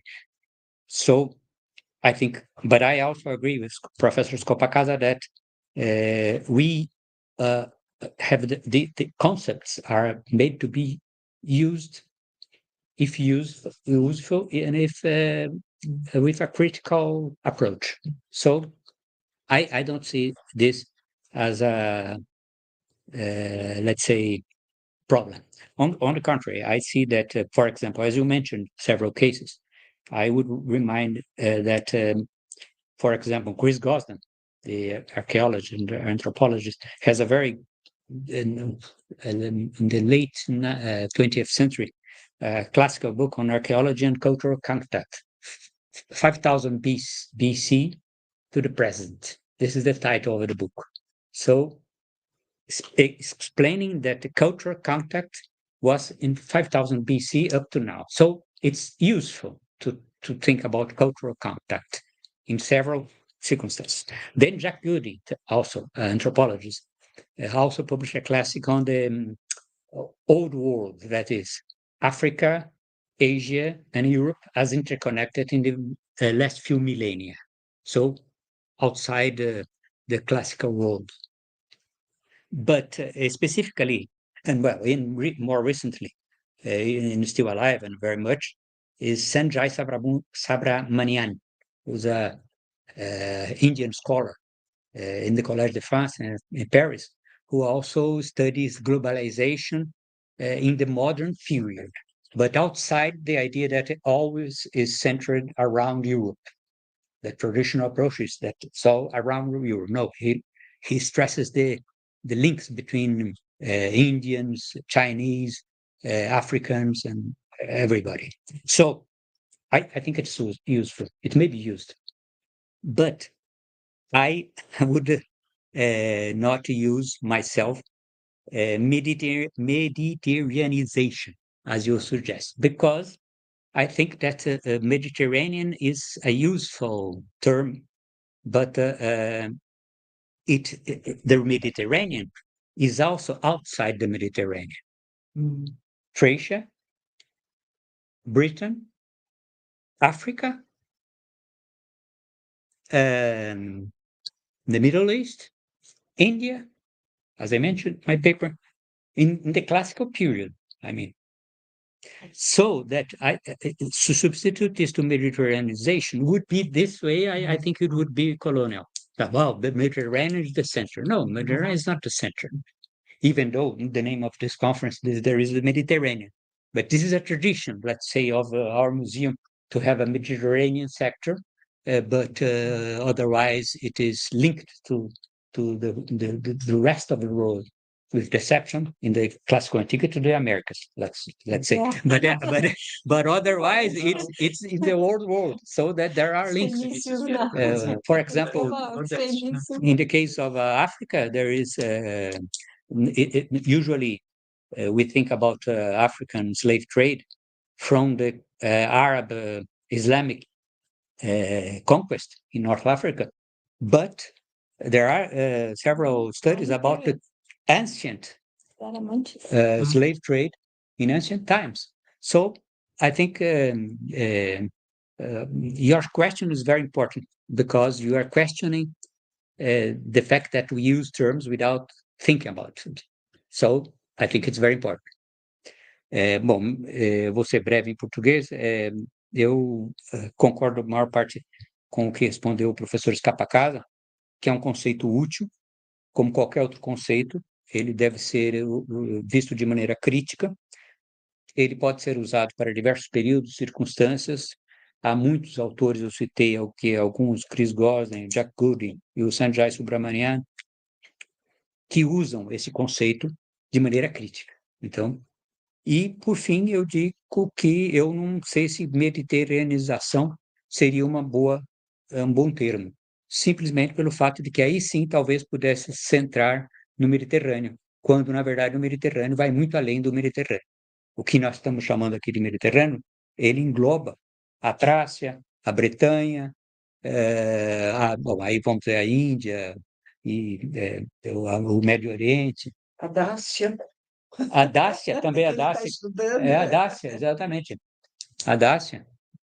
Então, mas muito bom, eu gostei muito da sua pergunta, porque vai a questão conceitual e nos faz pensar que não podemos simplesmente usar os termos sem refletir. Obrigado. Gustavo, né?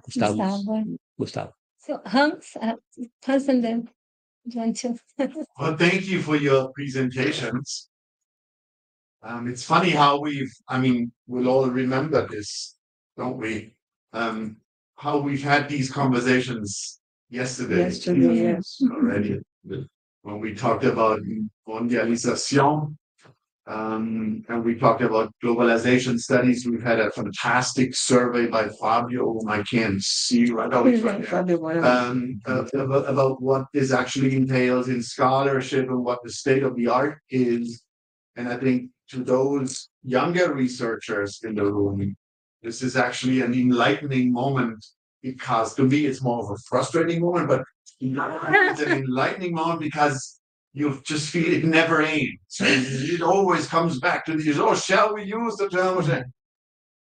I want to leave this aside and ask both our presenters, because I can only talk to one question, and ask both of you, in light of your papers, which, the papers shifted the lens toward the Roman Empire and Roman imperialism. Although Fabio had some of this in his paper yesterday, the two of you really shifted into the imperial realm, and you again started with symploquet, entanglement in Polybios, and you run this through into a Roman sea as the mentor. I am genuinely curious, and this is my question, genuinely curious what you think about the issue of shaping and creating an analytical framework that is slightly nuanced from globalization as such. And I don't want to engage in that debate again. And what I mean by this is you operate with the number one power political development in the ancient world. That is power politics and imperial politics in their truest and clearest, pristine sense, the Romans subjugating the entire Mediterranean. Now they do this with very subtle and nuanced means, and they do this on the ground, and I get this, but at the same time, the rise of the Roman Empire and the turning of the Mediterranean Sea into a Roman realm with Roman citizens, with Roman territories and provinces and Roman law is in itself a power political revolution in the ancient world. The rigidity and pure scale with which it happens is mind-boggling. So how is this different? This power, we can talk about this power structure, and we talk about this power structure ever since Theodor Mommsen and the idea of Rome's imperial or defensive imperialism as Mommsen very put it. How is this different in your argumentation? How is this tectonic shift in power politics different from globalization? Because I have the feeling no matter what we conceive of globalization, how we work with the concept, it is powered, driven, steered by entities that really have nothing to say in terms of power politics. Whereas our vector into the Mediterranean is a straightforward power political process. How do we as historians take a stance between our traditional power politics and the cultural currents and everything that comes with it that we put under the umbrella of globalization? I hope I've made myself somewhat clear. I cannot ask the question in Portuguese, but maybe you got it anyway. Thank you. Welcome, Hans. So, who wants to answer first? No. After you. Thank you for your question. I suppose when I gave the talk just now, I did sort of focus very strongly on what I called the shift in geopolitical hierarchy. So yes, you're entirely correct in pointing out that the focus was on power politics. But I suppose my idea initially was to approach this political historical change, which you could argue is a bit of an unavoidable issue when you're talking about the 2nd century BC Mediterranean. But and then sort of factor that into the discussion of global and local dynamics, and see how and think about how this shift in the way that wealth circulates, and the trends in wealth circulation in the 2nd century BC becoming this moment when you have lots of specialists on the period agreeing that this is a phase, this is a time of massive influx of wealth from all the corners of the Mediterranean into Italy. So I suppose that's what I mean when I say that it's power politics is I tend to see it as a bit of an unavoidable issue when discussing connectivity and changes in connectivity in the 2nd century BC. Now, if I understand your point correctly, you're wondering about how this focus, whether this focus on power politics detracts in any way from our understanding of the cultural dynamics. Would that be more or less it? I'm not sure I understood. How do they relate or correlate? Yesterday we talked about globalization in a number of thoughts. Yeah. Again, Fabio sort of drifted into Roman imperial realms toward the end of his paper. But Tamar and I can talk about globalization and globalizing luxuries and cultures in the Aegean and Mediterranean worlds without power politics. Of course. You don't seem to be able to do this in your period because the two have amalgamated in ways that are really complicated, but we ought to bear in mind that they are actually two different things as we talk about them, because otherwise they become mutually interchangeable, which is not the goal of our operation. And if we agree that they are different, then we have to find an analytical framework to talk about them in different ways. My friend Miguel John Verslois, whose book on Roman globalization was on screen yesterday at one point. He talks about precisely the process that you described as, this new material currents that sort of run through the Mediterranean and that change the objectscape in the city of Rome, Italy, everywhere. This object revolution, as Miguel John calls it. I always liked the idea, but it doesn't work without the power political superstructure, because that is actually the thing that facilitates all of this, right? Antiochus and the campaigns against the Seleucids and against Ptolemies, and that brings in all these things into the Roman world to begin with.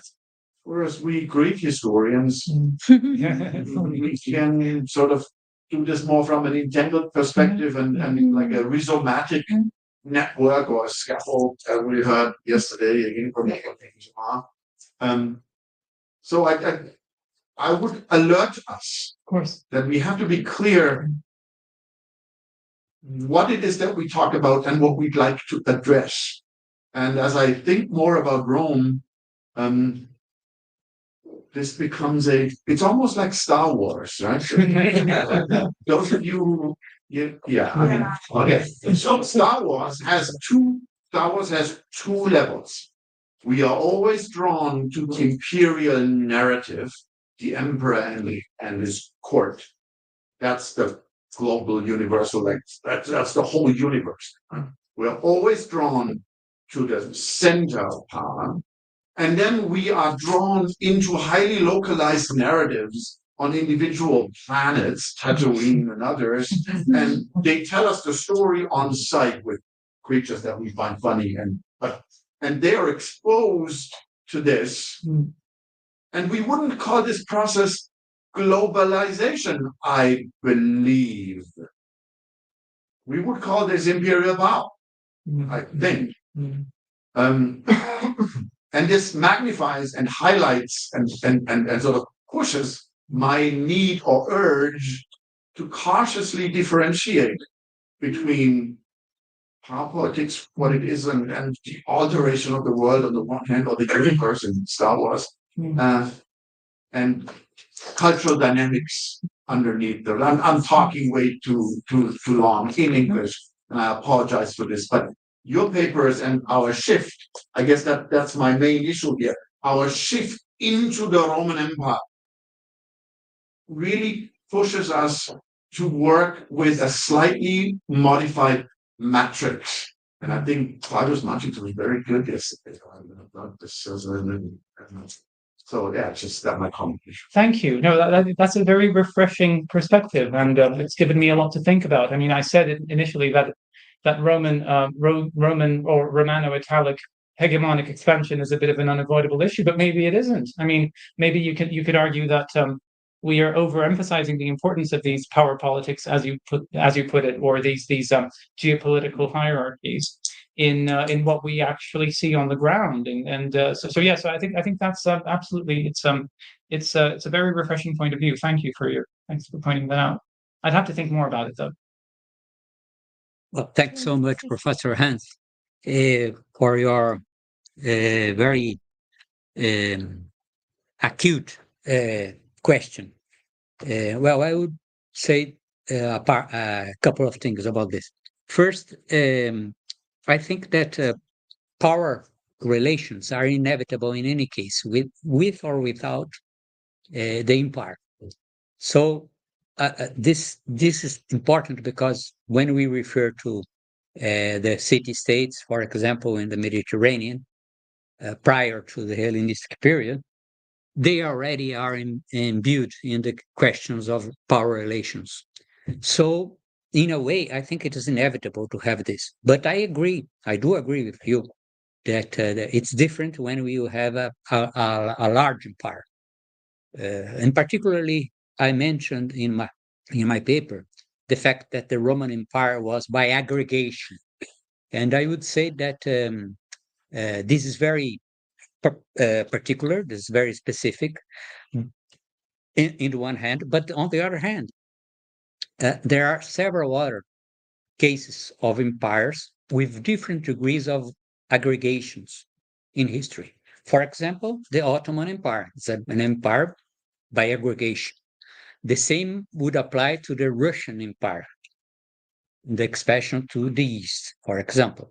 These are later examples. But in any case, I think that this kind of empire by aggregation is worth mentioning, that it's a specific kind of interaction inside these empires. But even in these empires, you have the connections outside. So you are right that it's a different thing to think about globalization as an exchange worldwide or outside the boundaries of an empire as today. So there is no empire. So globalization was invented not to describe an empire, but to describe, even though with power relations and with dominance, but it's Point. that's the point. That's the way that U.S. is called empire by some philosophers, for example. So, but in any case, your point is, I take your point. I think I would copy Professor Skopakasa and say that we must think about this. We must think about this because it's very instigating. What to think about this. But the other thing, the second thing, is the fact that in my case, I tried to, with the evidence I produce, that is the inscriptions and the archaeological evidence of people of servile origin, ex-slaves, slaves, and then former slaves. I tried to have a kind of approach that is down up, because usually when we talk about globalization or cultural acculturation, that is a term that I criticize. In my paper, I refer to hybridity, mix, creolization, or other terms. But in any case, acculturation, implying that there is a powerful culture imposing its culture to others that are inferior. This is European imperialism. This was invented in the European imperialism and was copied by the historiography about other periods. As we have our mission civilisatrice in Algeria, the Romans did the same. Yeah. And this is the reason why in the Algerian War, Massinissa was and Jugurtha were taken as national heroes, and still are. exactly against as the French were saying that they were the Romans civilizing, but the Romans were not saying they were civilizing. The Romans didn't say that. But in any case, the point is that I think it's very useful to have an approach down top, that is seeing how this process of integration, mix, and aggregation was felt by slaves. In this case, slaves.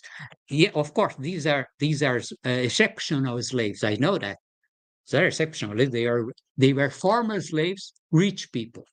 Perfect. But in any case, they were formerly slaves.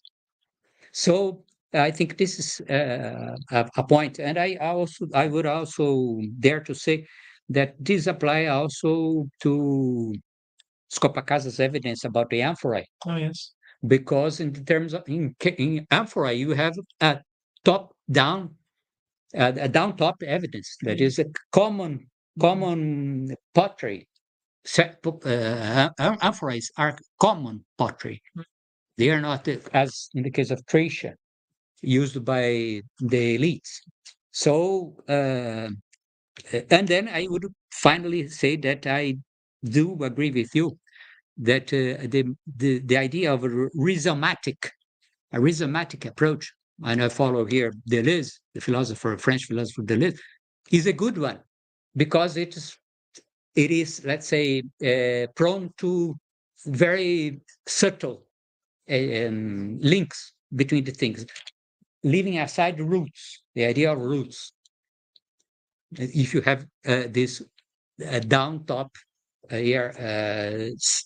strategy, and also, and to end, I would also mention Ian Hodder book on entanglements, so probably inspired by the quantum theory or physics theory, homage to Mabel physics.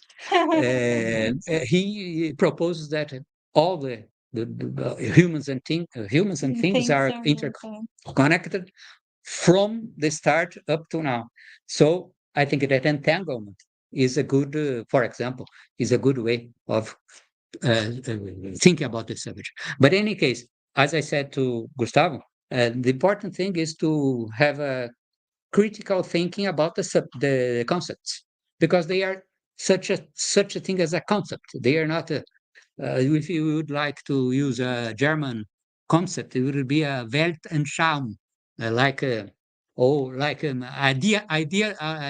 Idealtypus, using Max Weber's term. So that Weber never said that this was reality. Nothing to do with reality. But thank you so much. So thank you all so much. Eu vou tentar puxar aqui a linha, porque já tinha gente inscrito. Fábio, na verdade, você quer... É uma coisa à parte? Ou você quer... É nessa resposta que você quer entrar? Está relacionado à questão da evolução da Érica, tá bom. Não, é que agora é a Lara. Não pode continuar. Posso continuar? Então, só para eu me organizar, é a Lara, o Matheus e mais alguém tinha chamado. O outro... Os dois Matheus querem. Matheus 1, Matheus 2. Aí o Fábio, aí a Érica. Não? Érica, saiu. Você mesmo, você me falou ontem, Rodrigo? Fernando. Sorry, Fernando. Então vamos lá, Lara.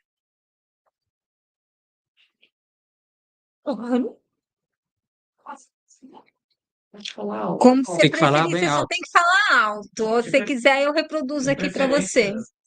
Se puder ficar em pé, que aí fica um pouquinho melhor, geralmente pega melhor no áudio, por favor. Thank you everyone for your presentation. I have a question to Professor Funari.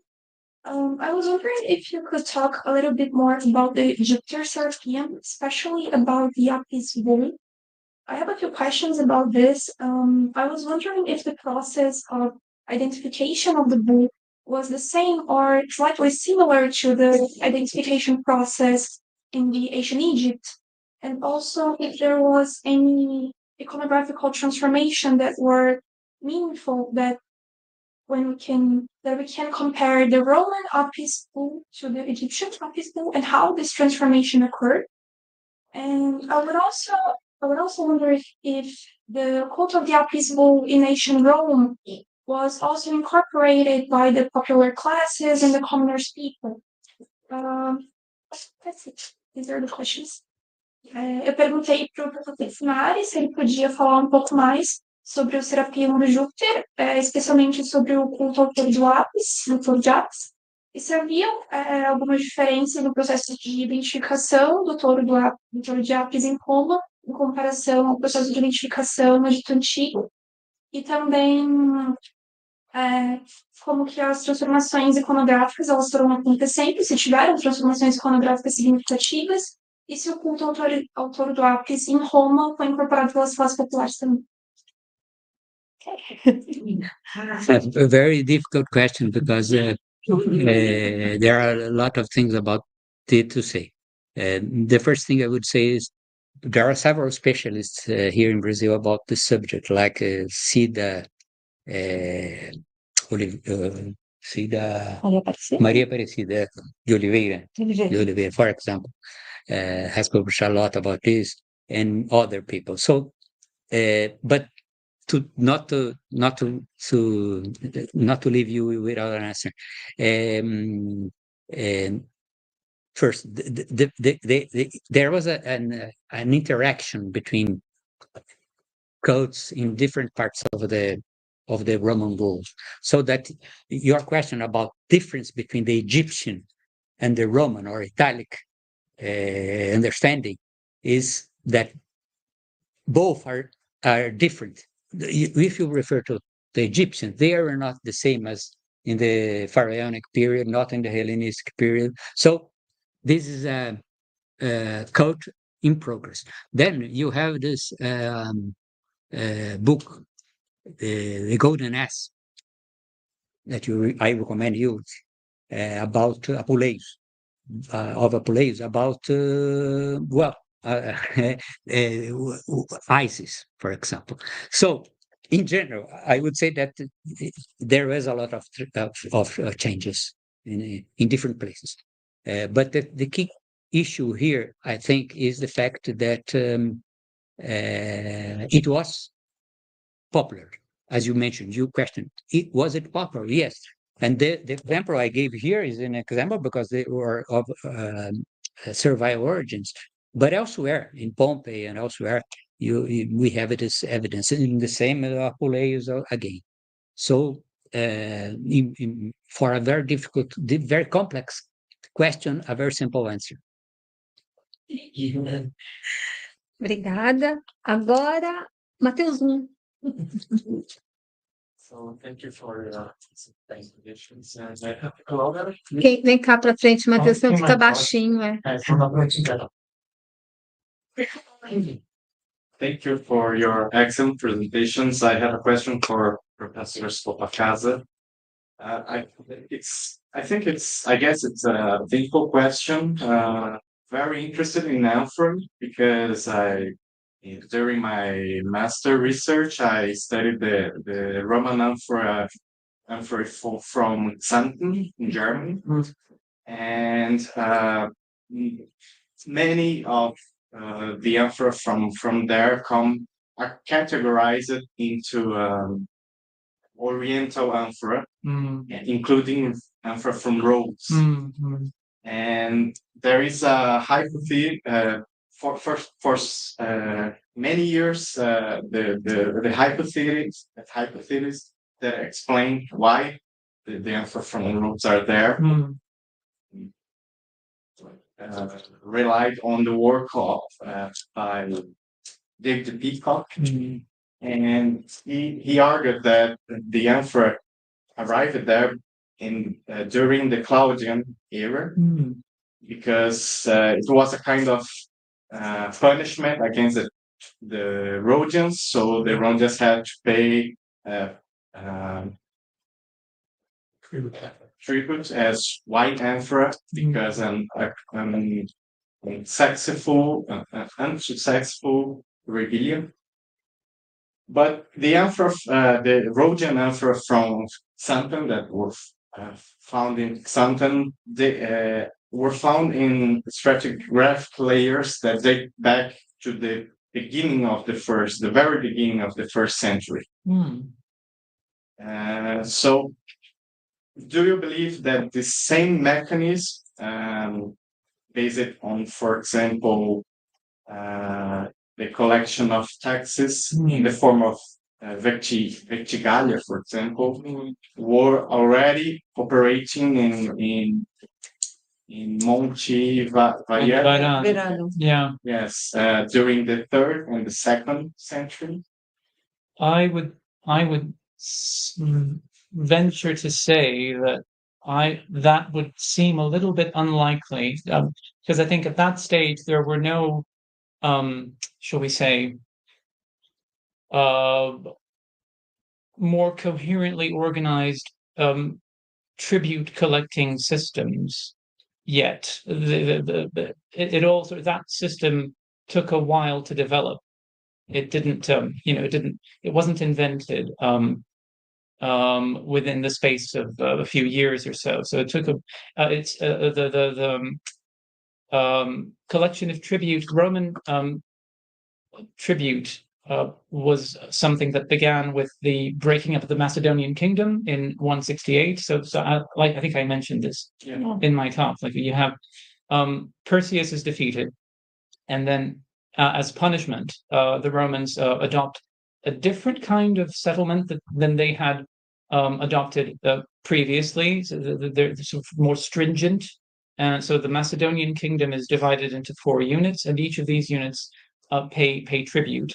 But still, it's not it doesn't come across as a very highly systematized or, capillary kind of system yet. I mean, that would take a few centuries to develop.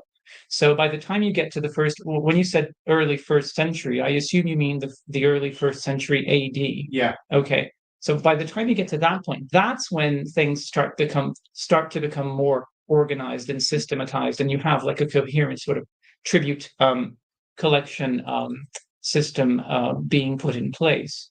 So, but in the late 3rd and early 2nd century, even the mid 2nd century BC, things were still done, as I understand it, and I could be mistaken, but as I understand it, things were still done as regards the East Mediterranean. They were still done in a sort of ad hoc basis, if you see what I mean. So I wouldn't necessarily narrow the interpretation down to that level. I think it would be risky. It would be risky to view the amphory in Montevairano as evidence of an established and coherent and regularly functioning tribute collection system. I would either think, so I ventured a few hypotheses in my talk, like either those are that's the outcome of Mediterranean trade, and the position of the privileged position of roads within those networks of Mediterranean trade during the time when Roman-Rhodian relations were at their best, or if the amphory arrived in Montevairano after the special relationship deteriorated, then it could other kinds of mechanisms could explain how those amphorae ended up there. But I wouldn't, like I said, I wouldn't necessarily think about the vectigalia, like the tribute, specific kinds of categories of tribute collection. I think it's too early. It would be too early for that. I mean, I would. That's what I would venture to say. Not sure if I answered your question. Yeah. Yeah. Okay. Can I say something? Okay. Yeah, Mateus, please. Can I just make like a small observation? Yeah. Like, I'm curious what you would think about it. Like, I think maybe if they get this as a tribute, after some time it couldn't be sustainable, because like if they are like asking every time for you to give and end up like in a community with the Samnites, which is kind of out of the way. as you said, Yeah. like if they done that like repeatedly, it will break down the Rhodian Economy. Yeah.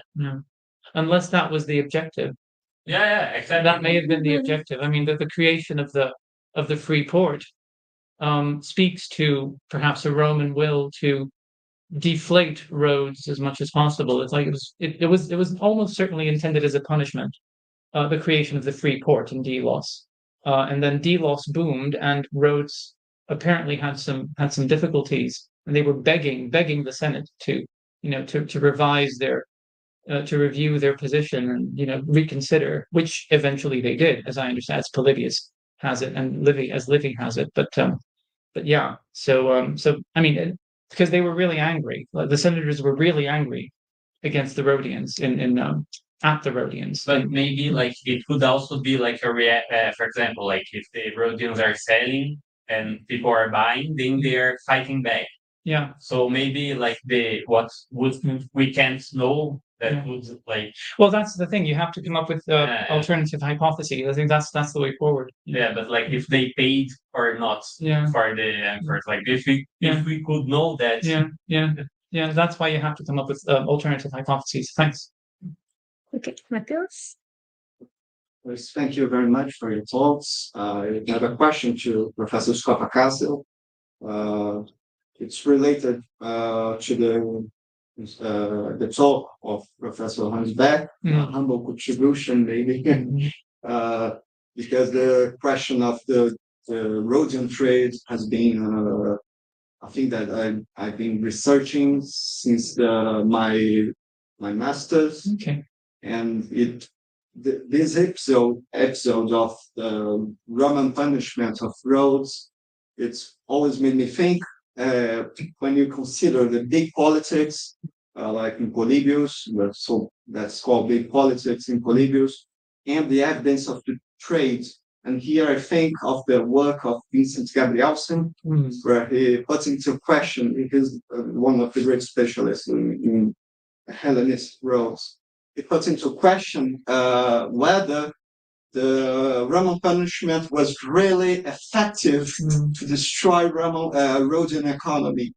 And I think that the data, and here I quote Gerald Finkelstein and John Lund of their excavations, and they see a trend. There is almost a continuation after that episode. And I was thinking also of the contribution of Professor Tamahodos yesterday about the resilience. How sometimes resilience, it's not just like fortifying yourself, enclosing yourself, but a kind of resilience in the connections. And I was thinking about that, about Rhodes, how they kept the trade, and how they changed the trade. And as Vincent Gabrielsen, John Lund, Gerald Finkelstein, I think, how they changed the overall network. It's and they point, I think, especially Finkelstein, that you see less emphasis in the West, but when you look at Egypt, the trade increases. So that they find a way, so that they are not broken exactly by the Roman punishment. And I was thinking about that, how it's difficult sometimes to entangle or disentangle the big politics and the trade when we consider the data of the emperor. Fits your second hypothesis. Yeah, it does. Thank you. Yes, I was thinking about what I was going to. Which allows for the fact that the Rhodian economy didn't collapse. There would have been an attempt at doing that. Yes, but it doesn't necessarily. We don't necessarily have to believe that it was effective, because the presence of these, as you say, like I wasn't aware of the evidence from Egypt. So thank you for pointing that out, and thank you for mentioning all those scholars. I'll definitely get better acquainted with them. Okay, you can maybe send me them, because it's relevant. I think it's relevant because you find the fact that you keep finding Rhodian amphorae in Italy, I suppose would fit into that pattern that you just pointed to. So yes, I would say that it provides, I suppose, the attempt to punish Rhodes, if we accept that as a historically valid datum, that allows us to construct alternative historical frameworks for understanding the presence of these Rhodian amphorae in specific contexts. So you say there's a decrease in the West? Yeah, Finkelstein considered. I think it's Finkelstein. Now I can't remember. It was Lund or Finkelstein. They consider that there is a decrease in the West, but especially when you consider it globally, it keeps the same, because they find but the flux is change. They change the direction. They don't collapse in the West. They just decrease probably, but in the East they. Even more. So that makes me think about how exceptional Montevidano would be within that global distribution, the reconfiguration of distribution of Rhodian products and merchandise. Because if there is really, it's like a noticeable decrease in the West, then of course Italy would be part of that overall geographical area, and so that would I just become curious as to how unique the Monteverano assemblage would be within that broader context. So yeah, I'll have to look more into that. Thank you. Thank you very much. Fabio? Thank you very much, Rafael, Pedro. Yeah, I have two questions. I had three questions, but Marcelo the second had shown. Third question. That's how we're gonna call you now, from now on. I will contribute to the discussion because there was a big difference between Rhodes and Delos. Rhodes has this system of warehouse to distribute grain and other stuff, and Delos don't. That's a big difference in kind of the modulation of integration of each city in the world. I have two questions to you, Rafael. A very inspiring paper you have presented. You have made a path from global to local to discuss the impacts of Roman imperialism and Hellenistic globalization in the local sphere or local scale. But what about the inverse?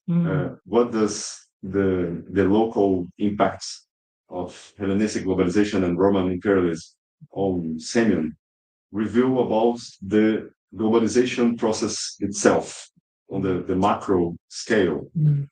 That's one question. And another, in line with Hans' questions, how do you think the relation between these two processes of integration, Roman imperialism and Hellenistic globalization, they were the same processes, or they had this kind of, to quote Max Weber, another Max Weber concept, this kind of elective affinity, different autonomous processes that combine themselves and this make them stronger.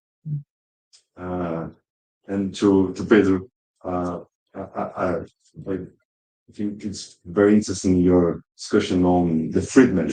So my question is, how or what did integration mean to subaltern groups? We normally think strategies made by elites who took advantage from integration to distance themselves from subaltern groups. But freedmen were men in many ways products of integration. They also took advantages from integration processes, or they were just victims of those processes. Minhas duas questões. Para o Rafael falando. Deixa eu ver se eu lembro das questões. Mas a primeira, você fez um movimento, né, do global para o local. Eu queria te provocar fazendo um movimento inverso. Né, o que a análise do impacto local, tanto do imperialismo romano quanto da globalização helenística, revela sobre a estrutura desses processos de integração mais amplos. E a segunda questão derivada é se esses dois processos são o mesmo ou se eles são diferentes e se combinam, né, a partir de... Eu estou pensando no texto que você já publicou, né, sobre os múltiplos caminhos, né, dessa integração a partir do consumo de vinho, né, que é a hegemonia romana. Né? Então, essas foram as duas questões. E para o Pedro, perguntei sobre o potencial impacto da integração para os grupos subalternos. Normalmente pensamos a integração como sendo uma espécie de instrumento das elites para se diferenciar dos grupos subalternos, mas a presença dos libertos nas sociedades, eles próprios produtos da integração, né, pode revelar formas também dos subalternos usarem os processos de integração, como cultos egípcios, nas suas estratégias de luta por posições nos campos de cada cidade, como Pompeia ou também. Quer começar, Pedro? After you. Thank you. Thanks again. Thank you, Fabio, for your questions. Very inspiring questions. I'll start with your first question, which is what does the case study of Monteverano, like the microscale analysis, tell us about the global process itself, like the globalization process itself? what I can say at the moment, what comes to mind is if we, from the vantage point of Monte Vairano, a place such as Monte Vairano that's up in the mountains, it really is sort of out of the way. It's difficult to get to, difficult to access, even if you consider routes and passes that would have made travel easier than it would seem if you look at a map. Like on the ground, things are different. Mobility isn't always hindered by physical objects that would seem to hinder mobility. So mountains can aid mobility instead of hindering it. But even if you take those into account, you're still dealing with an area that's relatively remote. It's relatively far away from the main ports of access, like the main trade hubs in Campania, in Magna Graecia, in South Italy, and also the Adriatic was never as vibrant as the Tyrrhenian littoral since the Iron Age. It's a situation that it's funny how in the Bronze Age, it's the Adriatic that's more vibrant, and that shifts after the collapse of the late Bronze Age, and you get this huge activity moving to the Tyrrhenian. So Monte Vairano is not much more easily accessible from the Adriatic as it is from the Tyrrhenian. In other words, it's a very remote place, and it's also different in a way that it's not really urban. But it has urban dimensions. I tried arguing that in a recent paper, and I mean I'm just repeating what several Italian archaeologists have already been saying.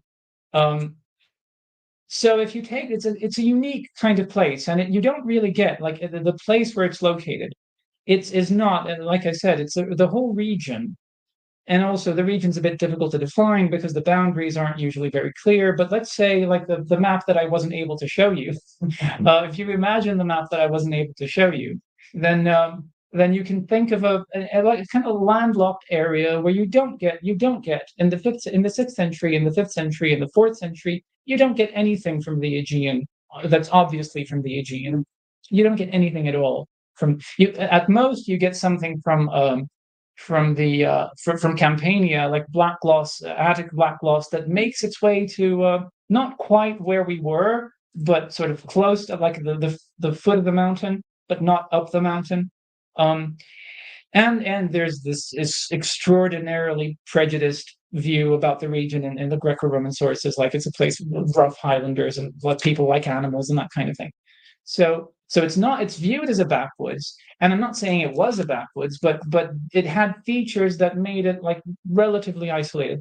So when you start looking at the things that, the reason I'm so excited about these Rhodian amphorae is that they're so unusual for the place, and they turn up exactly when you get this sort of reconfiguration of power, geopolitical power play. So that which is one of the reasons that makes me think that the power play may enter into the equation. Because you have this transformed global context where an imperial power is on the rise. It's not, you can call it Roman, but we know that it wasn't. It was Romano-Italic. It was a network of Italian elites and not just Romans. That Nicola Tirrenato made a very good contribution in that sense, like showing that the Roman expansion is actually an Italic expansion. So from that vantage point, I would say that this globalization that is enmeshed with imperial expansion. So I think I'll just use the metaphor of enmeshing. It is a new kind of geopolitical / geoeconomic large scale integration that allows for the products and be it pottery. And the contents of the pottery as well, that to travel to reach places that were apparently previously sidelined or skirted or inaccessible for one reason or another. So it comes across as a lot stronger, and that may have something to do with the fact that these communities, even though they were remote, they were somehow contributing to to this geopolitical shift because they were part of the whole Romano-Italic rise. So that makes me think. I think of that, and I still have to process it more properly. But the first thoughts that come to mind are those. I mean, it seems like a lot stronger. So something that's more capillary, something that's more that reaches places that were previously skirted. So that's why I said, let's look at what happens in these places that are historically marginalized. And what we see is something that seems to be very different going on. With regard to your second question, so yeah, I suppose I might have already talked about that in what I said just now, in the sense that, yes, those are two different things. I think that the Roman hegemonic expansion it happens in a context that's already deeply interlinked. So I suppose that's what I meant with the rather generic expression Hellenistic globalization, which I don't, I'd have to think about more about what I mean when I say Hellenistic globalization. But what I mean is the economic, social, cultural connections, networks that were already in place before the change from multipolarity to unipolarity happened. So it's a context in which it happens. And there's an interesting article by Walter Scheidel where he identifies a similar process with the Aztecs. He identifies a pre-existing sort of cultural integration in Mesoamerica, and then the rise of Aztec imperialism. Yeah. And I suppose in the central Mediterranean, you have like a similar situation with Carthage. Yeah. So yeah, but thank you. So eu respondi que foi que eu respondi? Que tem a globalização, essa globalização que é o resultado, que está ligada à expansão hegemônica romana, parece ser uma coisa muito mais capilar e muito mais intensa, no sentido de que, do ponto de vista do sítio com o qual eu trabalho, que é um lugar que fica bem afastado e não tem muita coisa de fora, né, que chegando lá, que seja arqueologicamente visível, e que seja publicado. Aí começam os poréns. Antes desse momento do século II. Então, o século II parece ser um momento de uma intensificação na microescala desses lugares mais marginalizados na Península Itálica. E com relação à relação entre globalização helenística e imperialismo romano, o imperialismo romano é um fenômeno geopolítico que acontece dentro de um contexto que já está profundamente interligado do ponto de vista cultural, econômico e social. Thanks so much, Professor Morales, for your question. That is very keen. Well, I would say that you asked about the freedmen and the integration, possible freedmen integration. I would say that this depends on theoretical framework. That is, studies about the subaltern in the 80s and 90s, coming from the what we now call global south, at that period, third world, that's India and elsewhere. And those subaltern studies, then history from below, it's even earlier, as you contributed a very nice chapter in the recent book published by Routledge on exactly this subject. I had the honor to comment the book, the set of chapters.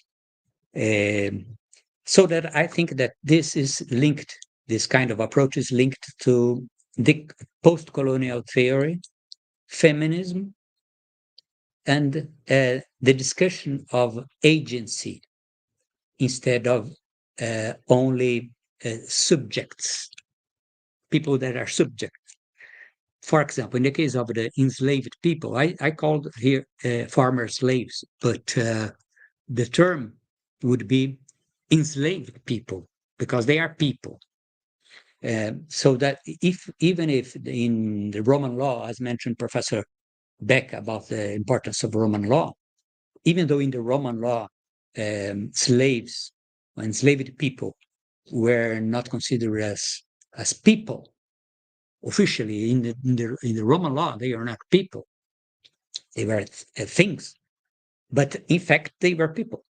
So they had agency. This kind of approach has a lot to do with this kind of post-colonial approach, because we are dealing with subjects that were colonized by other people who tried to impose their power, and the response of the colonized was, well, we are agents as well as sufferers. We suffered. We were victims, as you mentioned. You were victims. We were victims, but we are also agents. The same applies to the women. This is why I said feminism. They are subject to patriarchy. Okay, but in any case, in any circumstance, in any society, in any epoch, they had agency too. So this is a kind of different approach to the subject. Then, specifically, you addressed the question of how these agencies must be understood, because, for example, I'm referring here to the concept of philosophical concept of conditions of possibility, condition de possibilité. That is what is possible to do. So, in the one hand, this is Michel Foucault, for example, who was first as a structuralist early on. He emphasized the domination, how people were structurally dominated. But later on, he stressed how agency was possible, condition de possibilité. So how people can act against these settings, these social settings. So that I think in the case, well, returning to the former slaves or enslaved peoples, in this case, I think that is a very good example in the Roman world of this kind of a contradiction between Roman law and practice. I mentioned uxor. This in Roman law, it's not applied to these people, but the person says uxor. So this agency, for example. So I think it's a contradictory situation by the subjected people. And I would also add to conclude that subaltern people, I consider not only former slaves, not only women in general, but also I would say, as I stressed in a paper about the Emperor Claudius mentioned here previously, Claudius and the conquest of Britain, and in relation to the emperor in Xanten. Well, Claudius was a good example of a subaltern to my mind, because he was considered as unable to office, unable to express, unable to walk rightly. So this is so that subalternity, it depends on the eye of the beholder. So this is my answer. But I do concede that victims are always to be remembered, victims, as victims, but also as agents. Thanks very much. Muito obrigada, professor. Acho que todo mundo entendeu. Fernando, aí o Vitor, e vamos começar. Tem perguntas no chat, pessoal? Não, ok. Eu não estou traduzindo porque vai estar no YouTube. Quem precisar. Sim. Pode ir, Fernando. Good afternoon. Thank you very much for your lectures, Seminário, Professor Santiago. The question that I was going to make, I changed it after Professor Fabio's questions, but I'm going in the same way in the style of the Professor Hans' question. It will be a mixture between commentary and a question that I'm making for both of you. Okay. Many would agree that when we are looking inside inland Roman Empire, we can say about globalized system. I comprehend why they say it, and I will talk a little bit about it in a bit. But I will say that the Roman Empire is part of a globalized system because it's part of the Silk Route, yes, that connects China to Rome. So we can say that the Roman Empire is part of a globalized world, yeah. But when we are talking about globalization, when we look at the origin of the term, when we say about it, the 90s after the Cold War, or when we look in the antiquity in the case of the Greeks, Phoenicians, and the Hellenic world, or when we say about the late Bronze Age, we are saying that we have um, political reigns and empires that are independent each other. They are sometimes rivals each other, but they make part of the same connection that, with the case of the Bronze Age, for example, connects Afghanistan to Cyprus, Egypt to Mycenaean Greece, and we have, and in the Phoenicians in Greece too, that we have the city states interaction with each other and other eastern realms and the south, for example. Yeah. Right. Okay, so my question is, I think about that the Roman Empire. We can say that the Roman Empire is globalized because the roots already existed even before the expansion of Rome, but the imperial system, in truth, enhances the globalization inside. And my analogy is that our globalization is made possible because of the internet and the fast travel like airplanes. So I think that the imperial system and what it brings, like the roads, are that enhances and brings that globalization possible, even though that it's only country. I thought that I asked for them for the uh, anachronism, but I think that is a good thing to point out, and I want what both of you think about it. Thank you. Thank you. Thank you, Fernando. Professor Pedro. Thank you. Yes, I would say that it not only enhances but also transforms. It transforms the fluxes, it transforms the traffic, it transforms the routes and the directions in which, you know, wealth and resources and influence and prestige travel. I think there is not absolutely, not 100%. I'm not, you know, I'm trying not to make any sweeping claims, but I do think that there is a degree to which the change, you know, in how the world is, how the Mediterranean is organized politically, will have a bearing on you know, where things go and from where they go to where, and the direction in which the you know, it circulates. But so yes, I think I'd say it enhances it, and also that it transforms the channels, and maybe creates new channels, and also facilitates, as you said, the road building is a very good example. The political unification, what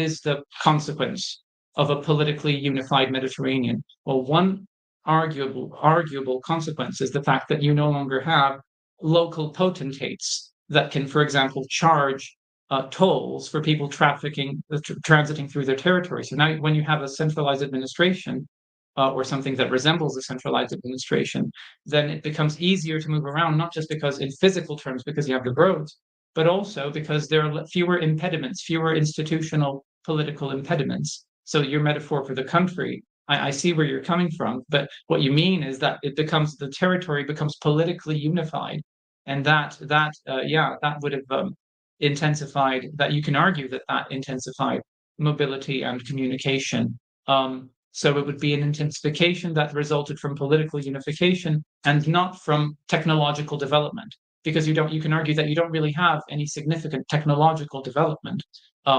unless you consider the roads as technological development. That way, you could argue that. But more than technological developments, which is the case of the modern world, in the Roman world, it's more of a matter of administrative unification that facilitates people moving geographically.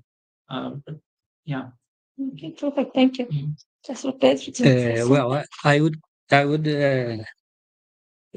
comment on a specific topic you mentioned, that is the question of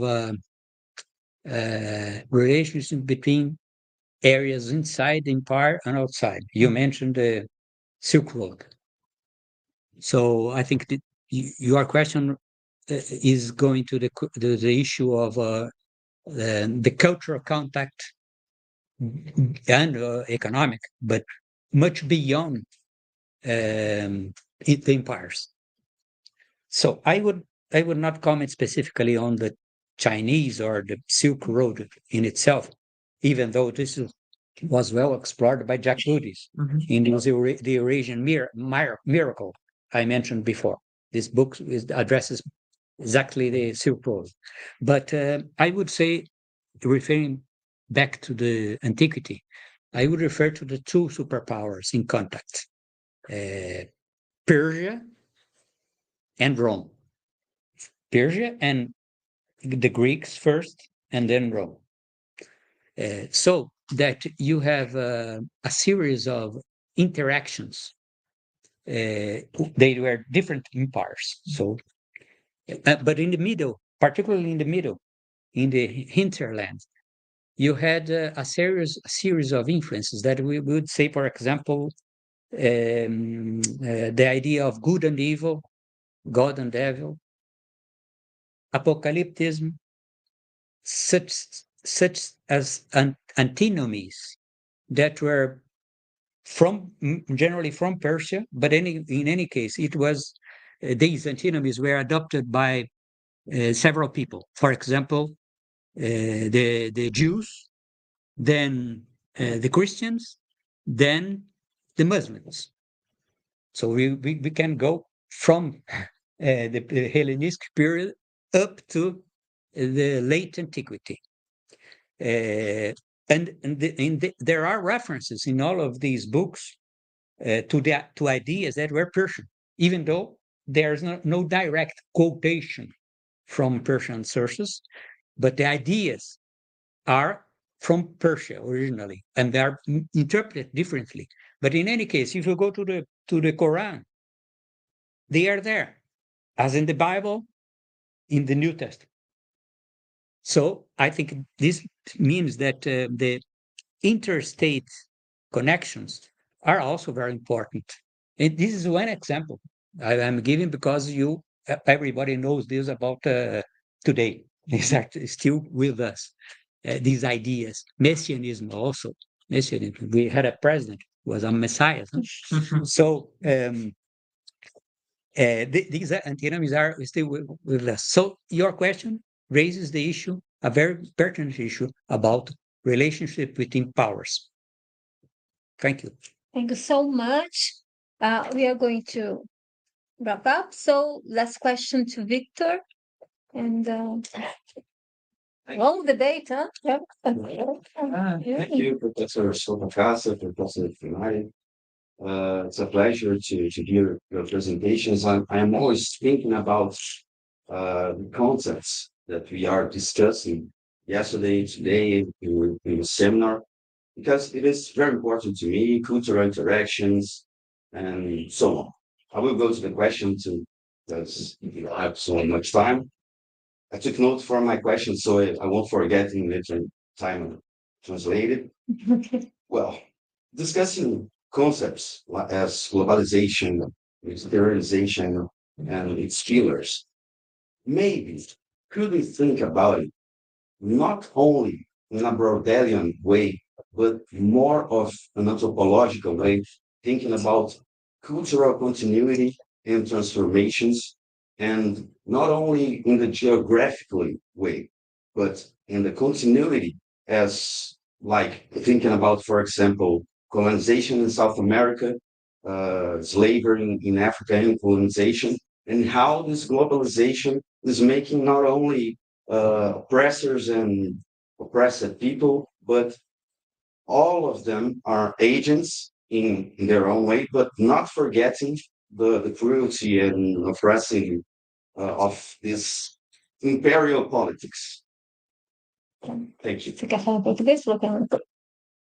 Discutindo conceitos como globalização, mediterraneanização, seus pilares, talvez nós poderíamos pensar no mundo mediterrâneo não apenas, né, como do modo brodeliano, geográfico, somente ligado ao mar Mediterrâneo, mas também culturalmente, né? Ou seja, como a cultura mediterrânea ela também se expande, por exemplo, no momento de expansão marítima e colonial, e chega às colônias, é retransformado nessa continuidade, e os resultados disso são vistos até hoje. Então, como pensar essa globalização sem perder de vista também as políticas imperiais, colocando tanto os povos colonizados quanto os colonizadores como agentes da história e do passado. A little comment, because it is it's very well. I agree with you that is important, but I would say about the Brodelian reference you said. I would say that today, in the last decades, there has been a lot of new studies about the Mediterranean from Turkey, from the Middle East, from the Ottoman Empire. So, because you must imagine that Brodel was using Western sources, and nowadays there are already people from elsewhere, and also for Europe, studying Ottoman sources, and they are having a different idea. The same Persian sources in Persian also. So I think that your question is very meaningful, because it addresses the question that we must always study historiography. How, when, how, in what circumstances we produce knowledge.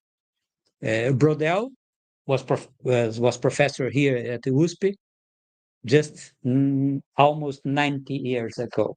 So yes. So and so that I do agree with you that the main question is to address from other perspectives. This is the idea. Thank you for your question. I agree. Thanks for your question. I liked how you combined colonization, cultural change, and globalization, because it's an issue I think that has to be faced. It's particularly your introduction of the colonization element and the power relations, like the power asymmetries that come with that. So yes, I'm going to be very brief, but just to say that I also thought I also thought it was interesting that you mentioned the case of Latin America as a comparison. And I would say that the biggest difficulty that I see with that kind of comparison, I'm not saying it shouldn't be done, but I think it's difficult because in the case of colonial America, you have a colonial encounter between groups that are culturally very different, that were not in any way, previously associated, that have no contact whatsoever before the actual colonial encounter. So in cultural terms, that's the situation as I see it in South America, but bearing in mind, I'm not a specialist in colonial Brazil or colonial history. And I think in the case of the Mediterranean, it's more complicated because you have colonial encounters, but they're not happening necessarily between groups that are culturally alien with regard to each other. Do you see what I mean? So in cultural terms, I'm not saying that there wasn't exploitation, there wasn't enslavement. Of course there was. There was enslavement, there was exploitation, there was land grabbing and massacres and genocide and all of that, like as in Latin America. But the main difference in terms of the cultural dimension of the colonial encounter as regards the first millennium BC Mediterranean, which is what I sort of what I'm interested in. The situation is not that clear cut between like the colonizer's culture and the colonized culture. Culturally, there's a lot of background connections and that stretch back sometimes far into the Neolithic. So it was always like it's a place. It's a very unique place in human history where you have this constant flow of people, and so by the time you get to the Roman Empire, it's all in a way, you have these things that have been there for ages, like Hercules and Odysseus, and everybody knows who they are, and so you can't really say that is the colonizer's culture, because it's also the colonized culture. You see what I mean? But on the other hand, yes, there are implications. There are changes, like the imposition. Well, not the imposition, but the spread of the Latin language, for example, the Latin language in the West, the urbanization of the West. So I suppose it's all about being careful about what specific context you're working on, and bear in mind that depending on what place you're focusing on, what micro scale, which is I'm interested in the micro scale, what micro scale context you're looking at. And look at that micro scale context in its deep history. You have to consider the deep history of the place as well. If it's different when you're talking about a place like southern Italy and northern France. I mean, these are very different. Like in terms of the Mediterraneanization, which was mentioned, they come from very different places. So maybe I'll just to clarify more that I was thinking more about the theoretical question, because I see, I agree with you that we have to look for the context, but it was not always that Hercules was known in Bactria or in Egypt or no. There was a moment that these cultures needed to encounter, and Serapis, for example, goes to Rome, Mitra goes to Rome, Isis and everything. So I'm thinking, and here I'm doing this. Yes, I know it's complex, but I'm thinking about more in using a comparative method to think how can we make this concept of globalization, Mediterraneization, or another concept that will come more accurate. That's Thank you. Thank you. No, everybody wants to leave, but you mentioned the Agnes Houveret. This is a paper everybody needs to read, even nowadays. Ellos son como niños. And the French acculturation, ellos son como niños. Acculturation, acculturation, because it's in French. Oh my goodness. It's a comparative study. Agnes Houveret was the French archaeologist dealing with Italy, south of Italy. Yes. And the name of the man, I forgot, the partner on the article studied Spanish. Mesoamerican. Gruzinski, Sergio Gruzinski, and Agnes Houveret. Ellos son como niños. Acculturation. Now I forget the rest. It's a must-do, even nowadays. And even though no one anymore, today someone said the word, I said, whoa, they're saying the word. No one anymore use acculturation because of the power, forces, implications of it. But this is an article from the 1970. Okay? But it's a must, because it shows different levels, different responses of an individual level or group level can have facing someone new coming and arriving at your space. It's the contact, yes. The contact. And it's something that still nowadays can bring you ideas to say, Because if I think of my place, North Africa, they're the ones that run. I don't want to do with you. Go to top of the mountain. They are the ones that, okay, I'll descend sometimes to interact. Or I will interact all the time. And this can happen, like an individual can have all these 3 layers, depending with whom he or she is interacting. So now I'm Roman because it interests me. Now I'm not. I'm from my tribe. And all this coexists. Yes. But what I think Rafael pointed out, which is very important, is that really, and that's why the Mediterranean is so interesting. This starts in Neolithic. Yes.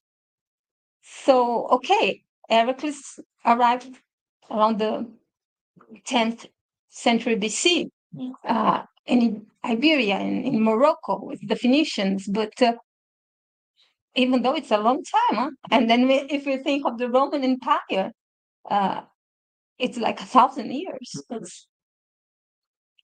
I would add a word about your suggestions of theoretical suggestions that we may use concepts in general, social theory concepts, and particularly applied to archaeology, applied in the modern world, historical archaeology to the ancient world. As I mentioned in my paper, this was usual to have things discussed first in historical archaeology, then later on in classical archaeology. And I remember this because I have published with Jimena Senatoria, there are several years in Routledge, a book on cultural contact in Portuguese and Spanish America. So the subject was historical archaeology just in our area. And several concepts there were raised and are raised to deal with other realities in the ancient world, like, for example, and mostly transculturation. Transculturation, that is a concept used for, as Serge Gruzinski also mentioned the other terms. But anyway, in any case, concepts used to describe and to understand the contact here in the new continent and in other times and places. I think it's a good point that is useful. And I also published some time ago an article with Javier Rivera on food waste in Panama in the colonial period. So it's interesting, this archaeological evidence. It's interesting that this mix of natives and native foods and introduced by the Iberians, other foods, that they are present in different places and in different percentages. So I think it's very useful to have this kind of approach that is outside our own area of research. Professor Scapacasa mentioned en passant this question of Mexico, no? Yes. So how important it is to have experiences from elsewhere, and in particular in archaeology. I mean, because archaeology, you have the down-up evidence usually. These are simple things that are in the garbage bin. So it's a very very useful way to rethink other periods and other spaces. But thank you very much for your comment. Okay, so now again our round table. Thank you all the members of the round table so much, and the instigating debates we had. Temos fotos nossas? Ou vamos tirar foto aqui? Tiramos um monte de foto, né? Tiraram foto. Many photos.